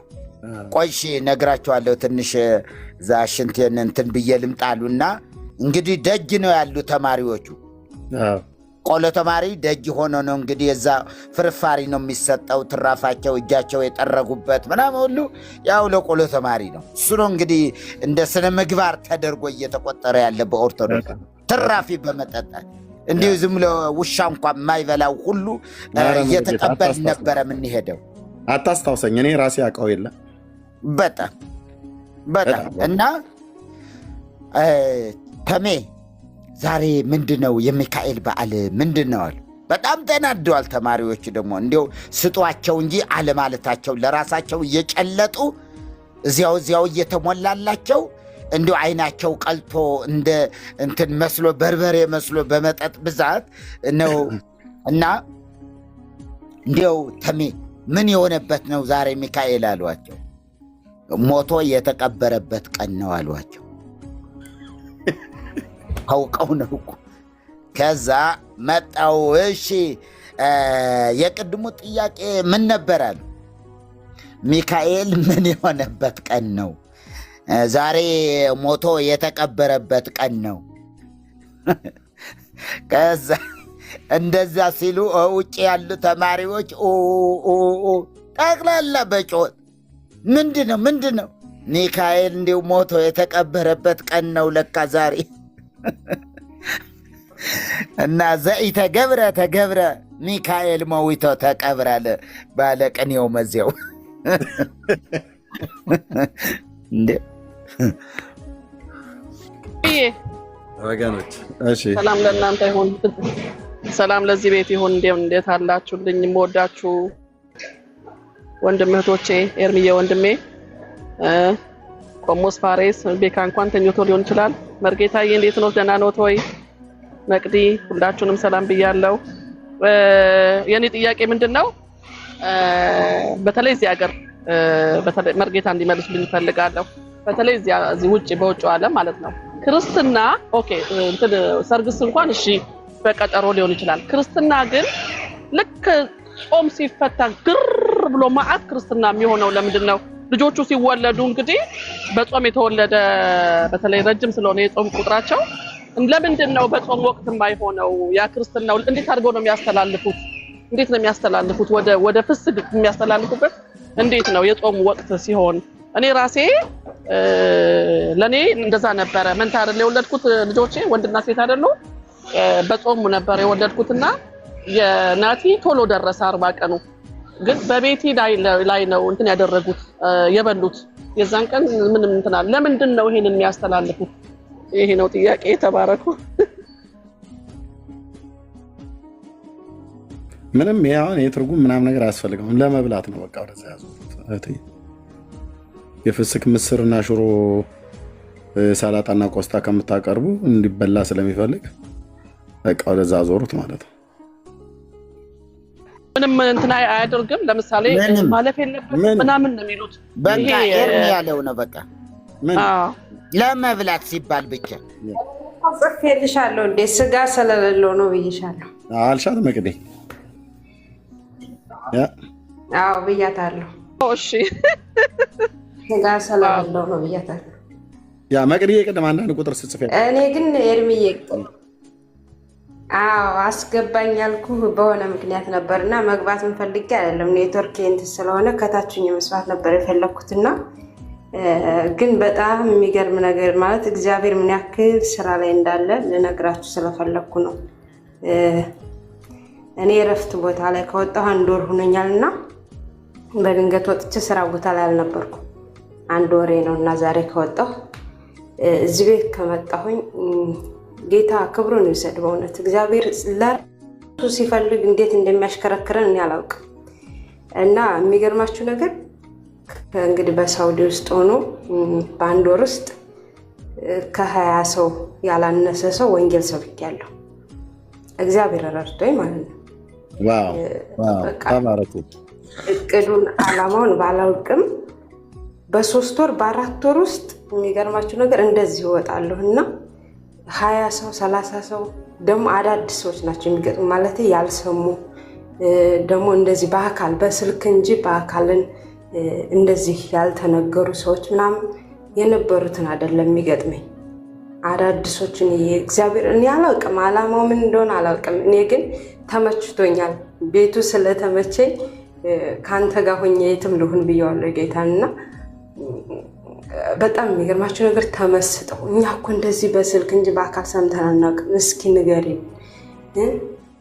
በጣም የሚገርማችሁ ነገር እኔ ብዙ ከተማርኩበት ልንገራችሁ። ክርስቲያኖች መጠንቀቅ ያለባችሁ ቦታ ላይ የምትጠነቀቁት የተሳሳቱ መምህራኖችን ሲጠይቁኝ እነዚህን እኮ እኛ ከልክለናል ስለናቸው ምን እንደሚሉ ልንገራችሁ። እሺ እነማንን እንስማ? ከእናንተ ደህናዎቹ የትኛዎቹ ናቸው? አያችሁ ትሰማላችሁ፣ ግን አሰስገሰሱን እንኳን እንዳይሰሙ ይሄ እኮ ክልክል ነው በእኛ የተከለከሉ ናቸው ካልኳቸው ምን እንደሚታወቃላችሁ። እሺ ትክክለኛዎቹ የትኛዎቹ ናቸው? ከእናንተ ስንሰማ እንምረጣቸው። ኢየሱስ ጌታ ነው። በእውነት አባቴን አላፍርበትም። ከሙስሊሚን ቤት ብገባ ከአረቦችን ቤት ብገባ ራሴን አስከብሬ ነው የምገባው። እኔ ይሄ ነገር ሐራም ነው ይሄ ነገር አጸያፊ ነው ስል እንዴት እኛ ቤት የሚገቡ እንደዚህ ብለው አያውቁም ሲሉኝ እኔ የነብይ ኢሳ ብቻ እላቸዋለሁ። ኢሳን ነው የማመልከው። በቃ የኔ ጌታ ይሄ ነው። ባይገባቸውም ቢገባቸውም ወንጌልን ግን እናገራለሁ። የተጠራሁበት ዓላማ እስከሆነ ድረስ ቢገባቸውም አይገባቸውም መምህሩ እሱ እስከሆነ ድረስ በገባንበት ስሙን መጥራት በራሱ ድል እንዳለው እኔ ልንገራችሁ። አትደብቁት፣ አትፈሩበት። እና እዚህ ቤት ከመጣሁ ምን እንደማደርግ ልንገራችሁ። እኔ 24 ሰዓት እንደዚህ ኦንላይን የምቀመጠው እንደዚህ ከነሱ ቤት ከወጣሁ በካርድ ሞልቼ ነው። እንደምንም ብዬ ያው እንትን እላለሁና ሲሰሙ በጣም ይደነግጣሉ። ይሄ ሰውዬ አደገኛ ነው ይሉታል ኤርሚን። በጣም እኔ ከገረመኝ ነገር እኔ ደግሞ አውቄ ኤርፎኑን አውልቄ ስልኩ ላይ ብቻ እጠቀማለሁ። በዛን ሰዓት ሲሰሙ ቅድም 6 ሰው ከጎኔ ነበሩ። ልክ ኤርሚ እያወራህ ያለ እንደውም ከናንተ ጎን ሰው አለ ስትል ሁሉ ኤርፎኔ ሁሉ ንቅል አደረኩና ቁጭ አደረኩት። ባትሪ የዘጋብኝ አስመስል ማለት ነው። ሚሰማ ስለራለ ምን ያልኩት መቅደይ ከናንተ ጎን ኦርቶዶክስ ያሉ ሰዎች 77 ቁጥር እያልክ ነበር። ያ ኤርፎኔን ንቅል አደረኩና ቁጭ አደረኩት። መጀመሪያ እያዳመጥኩኝ አብሬያቸው እየተጫወትክ መሀል ላይ እግሬና እግሬ ላይ ያንተን ከፈትኩና አድርጌ እየተጫወትን ነበረ። አዩት። እንዴት የኛ ይሄ እኮ የገብርኤል ስዕል ነው ያደረግሽው አሉኝ። አዎ ነው አልኳቸው። አዎ ነው፣ ኮተትን እያስጣልን እውነትን እያነሳን ነው የምንሄደው። ከዛ አንደኛው ብድግ አደረገና አየው፣ ይሄ ሰውዬ እኮ አደገኛ ሰውዬ ነው አለ። ሲያየው ፕሮፋይሉን ያምታኝ። አያችሁ፣ እኔ ባልናገር ምናችሁ ይናገራል፣ ስልካችሁ ይናገራል፣ መንገዳችሁ ይናገራል። ዘፈን ምከፍቱስ በምን ትታወቃላችሁ? እና ሁሉም ሰው ከዛ አዳመጡ፣ አዩ። ከሁላቸውም አንድ ህፃን ልጅ ነበር። ሁሉም እየተነሱ በፈረቃ ሄዱ። የመጨረሻው ግን አንድ ልጅ ቆይቶ አዳምጦ አንቺ እስቲ ፕሮፋይሉን ልየው ምን አይነት ሰውዬ ነው የሚናገረው ብሎ አይቶ ሄደ። ግን ሰርች አድርጎ ለማየት ነው፣ ለማዳመጥ። ሁሉም ያዳምጣሉ። ግን የሚያዳምጡት ምግብ የተበላሸ እንዳይሆን የጠራ ትምህርት ማስተማር የጴንጤዎች አንድ መልእክት ማስተላለፍ፣ የምታቀርቡት ምግብ እንዲበላ ንጹህ ምግብ ስሩ። አንሰማም አትበሉ፣ ትሰማላችሁ። ወንጌል ላይ የምትሰሩ እህቶች ወንድሞች፣ እኔ እግዚአብሔር ይመስገን ከጠራኝ ጀምሮ ለወንጌል እንደጠራኝ አምናለሁ። አሁንም ባልናገርም እግዚአብሔር ግን እየሰራ ነው። ከየትም እያሽከረከረ ከአመት እስከ አመት ወንጌል ሳልሰብክ ውያድሬ አላውቅም። እግዚአብሔር ክብሩን ለራሱ ይውሰድ። ኢትዮጵያ ስገባ ብዬ አልጓጓም። እዚህ ሁኜ ከሰራብኝ ምን አገባኝ? እና እግዚአብሔር ይሰራል። እና ኤርሚ አደገኛ ሰው ነው ይሄ ሰው ብለው እንትን ሲሉ በጣም እየገረመኝ። ባለፈው ብዙ ሰዎች እንደዚህ ቁጭ ብለው እያስተማርኳቸው እያለ አንደኛው መጣ። መሀል ላይ የሆነ ነገር ጣል ሲል ከኤርሚ የተማርኩትን ነገር እንገራችሁ። ብዙ ነገር ተምሬያለሁ። እኔ መጽሐፉን ሳላነሳላቸው ፈርተው በቃ አቁም የሚሉት ከኤርሚ አንድ ነገር ወስጃለሁ። ብዙ ነገር ተምሬያለሁ። ስትማሩ ለነገ ስንቅ ነው ለራሳችሁ። እና ጌታ ኢየሱስ ዘመንክን ይባርክ። ወንጌል እየተሰራ ነው፣ ግን የምታቀርቡት ምግብ የጠራ ይሁን ለወንጌል አማኞች፣ ለጠቅላላ ለሁላችን። እግዚአብሔር ግን ስራ ላይ ነው። እና ኤርሚ እስከዚህን ድረስ ፈርተው ሁሉም ትተውኝ ክላስ ቀይረው ሄዱ። ብቻዬን ቀረሁ። ምክንያቱም ገና ድምፅህን ሲሰሙት እንዳይበላሹ ይፈራሉ፣ ግን ከመስማት ደግሞ ወደኋላ ይሉ እና ይሄ ልል ነው። ተባረክ፣ ቀጥል። ይቅርታ ሰዓት ያዝኩ። አሜን አሜን። እህትየው መቅዲ ጌታ እግዚአብሔር ዘመንሽን ይባርክ። እንኳንም ጌታ ረዳሽ። አዎ በእርግጥ ጸጋ አለብሽ እና በርቺ። እንደውም ጊዜ ኔትወርካችሁ እኮ ሳውዲ እኮ አይሰራም። ለአንዳንዶቹ ላይ የሆነች እህት ነበረች ደውላታለሁ ብዬ ደብረ ታቦር ልጅ ነበረች። ስደውል ደብረ ታቦር ገብታ ያገኘኋት አይ ቲንክ አሁን እዚህ ምሰማ አይመስለኝም። አረብ ሀገር ላይ ሆነ በጣም ነበር የምትቸገር። በጣም ነበር የሚያስቸግረኝ። ደጋግሜ ደውዬላት በኋላ ላይ ግን እዛ አይ ዶንት ኖ የሳውዲ ስልክ እናንተ ጋር ይሄ ዋትሳፕ በጣም ነው የሚያስቸግር። ግን በርቺ፣ ጌታ እግዚአብሔር ዘመንሽን ይባርክ። እንድታገለግሉ እዚህም እድል ሰጣችኋለሁ። ጸጋ ይብዛላችሁ። ስራማ እየተሰራ እንደሆነ ምንም ጥርጥር የለም። ወንድሞች እናቶች፣ ለሰው እዚህ ቀልድ ይመስለዋል።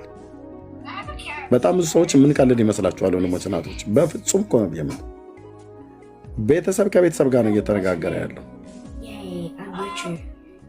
እርስ በርስ እየተነጋገረን ያለው በቤተ ክርስቲያን ውስጥ ሁሉ ጭምር ሳይቀር ማለት ነው። እዚህ በመረጃ እስካነሳን ድረስ አሁን ማን ገባ በዚህ ፕሮግራም? ኦኬ 3 ሰዓት ከ50 ደቂቃ ቆየሁኝ። ያውም ከልጆቼ ጋር እንደዚህ እያልኩ እየከለከልኳቸው ድምፃቸውንም እየሰማችሁ ማለት ነው። እና ገቡ አላወሩም። ቅድም አሳየን ብሎ ሲል የነበረ መረጃውን ሳሳየው ተወጣ። ስለዚህ ታኅሳስ ገብርኤል የሚባለው እውነቱ ልንገራችሁ በአባቶቼ አምላክ ፊት የውሸት በዓል ነው። ህዳር ሚካኤል የሚባለው የውሸት በዓል ነው። ብራዘር የውሸት በዓል ነው። ስታነብ እንደዚህ በኮንፊደንስ ትናገራለህ። ካላነበብክ ግን ካላወቅ በምን ትናገራለህ? ለዚህም ነው እዚህ ቤት አትግቡ ብለው የሚሏቸው ማለት ነው። ለምን አሁን አንዱም ከታች እየጻፈ ነበር ጆ ነው ማነው የሚባለው ኦርቶዶክሳዊ ድሮ ገብቶ ያወራ ነበር። በዚሁ ከቀጠለ ኤርሚያስ ብዙ ሰው ያሳስታል ብሎ ከዚህ ቤትም እንደዚህ ነው ብሎ ያሉ ለእነሱ ማሳት ነው፣ ለእኔ ግን ማዳን ነው። ከእንዲህ አይነት ስርዓት ከእንዲህ አይነት ተረታ ስርዓት ውስጥ ተፈተ ጌታ ኢየሱስ ክርስቶስን የሥላሴ መንግስትን አማኝ ወደምትሆንበት እውነት ነው ማመጣ። ኦኬ የምን አትርሱኝ ባይነት ነው። ገብርኤልን ያዳናቸው፣ ሚካኤልን ያዳናቸው፣ ራጉኤልን ያዳናቸው፣ ኡራኤልን ያዳናቸው፣ ማርያምን ያዳናቸው፣ እንትናንች ያዳናቸው። ምን አላላጠህ በቃ የአሕዛብ ንጉስ እንኳን ናቡከደነጾር የተናገረውን እንኳን አታምንም። የሲድራቅ የሚሳቅ የአብድናጎም አምላክ ይባረክ እኮ ነው ያለው። በቃ አምላክን አትባርክም? የተፈራውና የተመሰገነውን ጌታ የአብርሃም ይስሐቅ የያዕቆብን አምላክ የእስራኤልን አምላክ ልዑል እግዚአብሔር እሱን አታመልክም?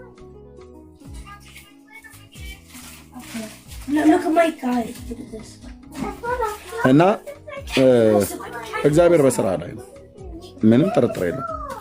አንድ የዩኒቨርሲቲ አስተማሪ ደቡብ ውስጥ ያለ ቦታ ላይ ነው። ፍቃዱን ስላልጠየቁት አላወራም። ደወለልኝ። ተው፣ የዩኒቨርሲቲ አስተማሪ ነው።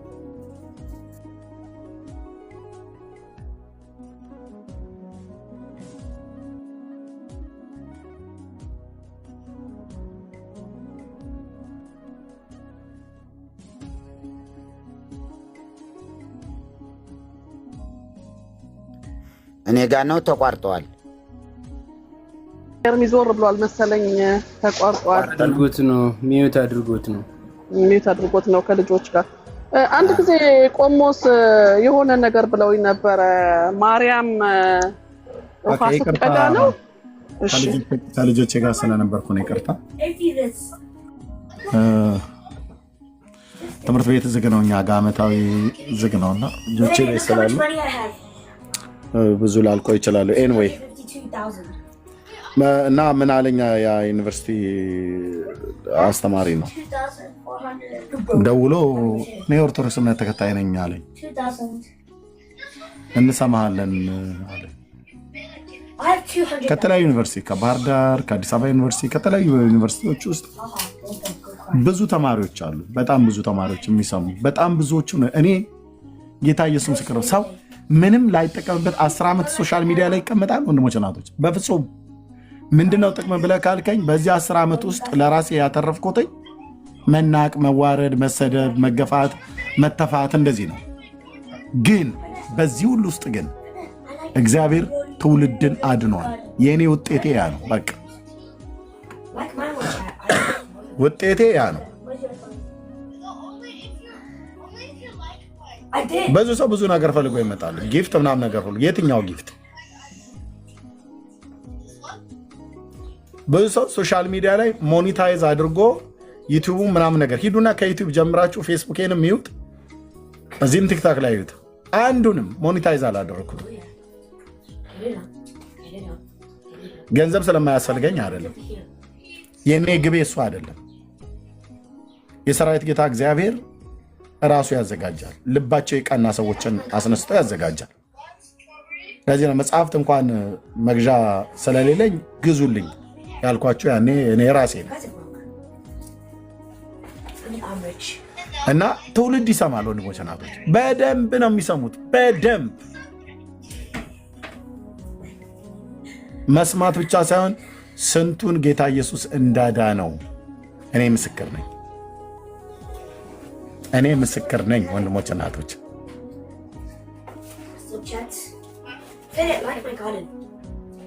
ከዚህ ከቲክታክ ከሶሻል ሚዲያ ላይ ለመንቀል ከማያምኑም ከሚያምኑም ሰዎች ስንቶች ያልፈነቀሉት ድንጋይ ነበር።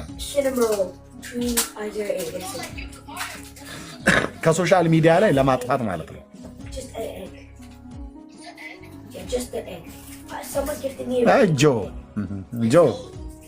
ጆ ሬስት ኦርቶዶክሳዊ ወንድምን አውቃለሁ። ገብተህ ታወራ ነበር። ምን ነው ጥላቻ? አንድ ጥላቻ አታመጣም ካለ እስኪ ና ግባና ንገረኝ። እንሰማለን ግን ጥላቻ አለብህ አልክ። ኮሜንት ላይ ጻፍክ። ኦርቶዶክሳዊ ወንድምን ትሰማላችሁ። በጣም ብዙዎች ከበስተኋላ እኮ 10,000 ሰው እኮ ነው ቁጭ ብሎ የሚሰማው። ቢሃይንድ ባይ እናንተ እዚህ ጋር 560 ምናምን ሰው ነው የሚታየው። ከበስተኋላ አድፍጠው ሲስተሙ ያሳየኛል። 8,000 ሰው 7,000 ሰው ከበስተኋላ ተደብቆ የሚሰማው። ወደ ውስጥ ከገቡ እዚህ ጋር ሊታዩ ነው። ከታዩ እንዴት መናፍቃን ቤት ገባችሁ አወገዟቸው። ታውቃለህ? እንዳትገቡ እዛ ቤት ገብታችሁ እንዳትሰሙ ብለው አወገዟቸው። ስለዚህ ከበስተኋላ ተደብቀው ይሰማሉ። ውጡና አሁን ከፈለጋችሁ ከዚህ ውስጥ ያላችሁ ውጡና ይህን መርሃ ግብር ከውጭ ሆናችሁ መስማት ትችላላችሁ። እዚህ ጋር ከታች አሁን ናቲ ሼር እያደረገ አይደል? የናቲ ሼር ጋር ስማችሁ እንዳይታይ ሆኖ ከውጭ ሆናችሁ ማየት ትችላላችሁ። የምናገረው ምናምን ነገር እሱ ምን ይባላል? ቢሃይንድ ባይ ይባላል። ከበስተኋላ ተደብቀው የሚያዩ ማለት ነው። እነማን እንደሆኑ አይታወቁም። ስማቸው እዚህ ከታች እንዳለው እና አሁን እናስቱ እነ ሃኒ ምናምን ነገር እንደጻፉት ማለት ነው።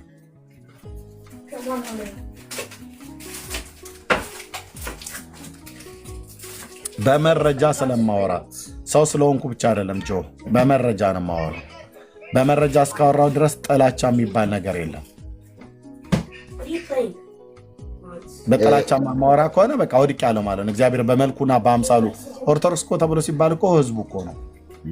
እግዚአብሔር በመልኩና በአምሳሉ የፈጠረውን ትውልድ ትናንትና ሳገለግለው የነበረውን ትውልድ ጌታ የሞተለትን ትውልድማ ከጠላው ወድቅ ያለው ማለት ነው። መንፈስ ቅዱስም አብሮኛ አይተባበርም።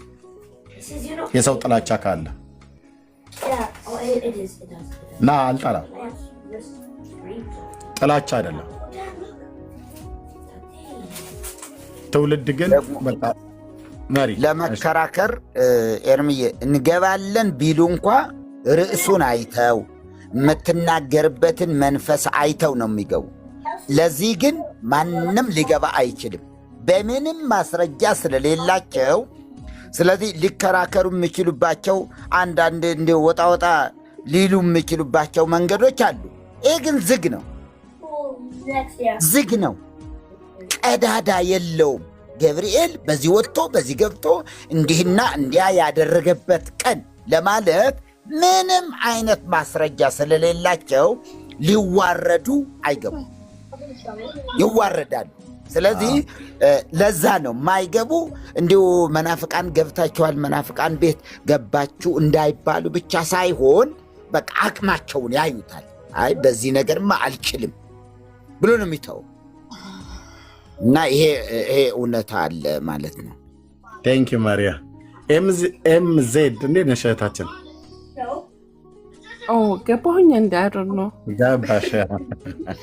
ኮሜንት ስጽፍ አይቼ ነው። የግድ ዛሬ መሆን የለበትም። ሰላም ነው ማለት በአንተ ቲክቶክን የማውቀው ራሱ አንተ ነው። በጣም ኒው አይደል ነው አመት አልሆነኝም። ኦኬ ለዛ ነው ብዙም እንትን አይደለሁም። ጌታ ይባረክ። በጣም ደህና ነኝ። እንዲገባል ብዬ አላሰብኩም። ኮሜንትሽን ሳይ አንዷ ነኝ፣ በጣም አንዷ። ይሄ ሰውዬ ያሟል እንዴ እያልኩ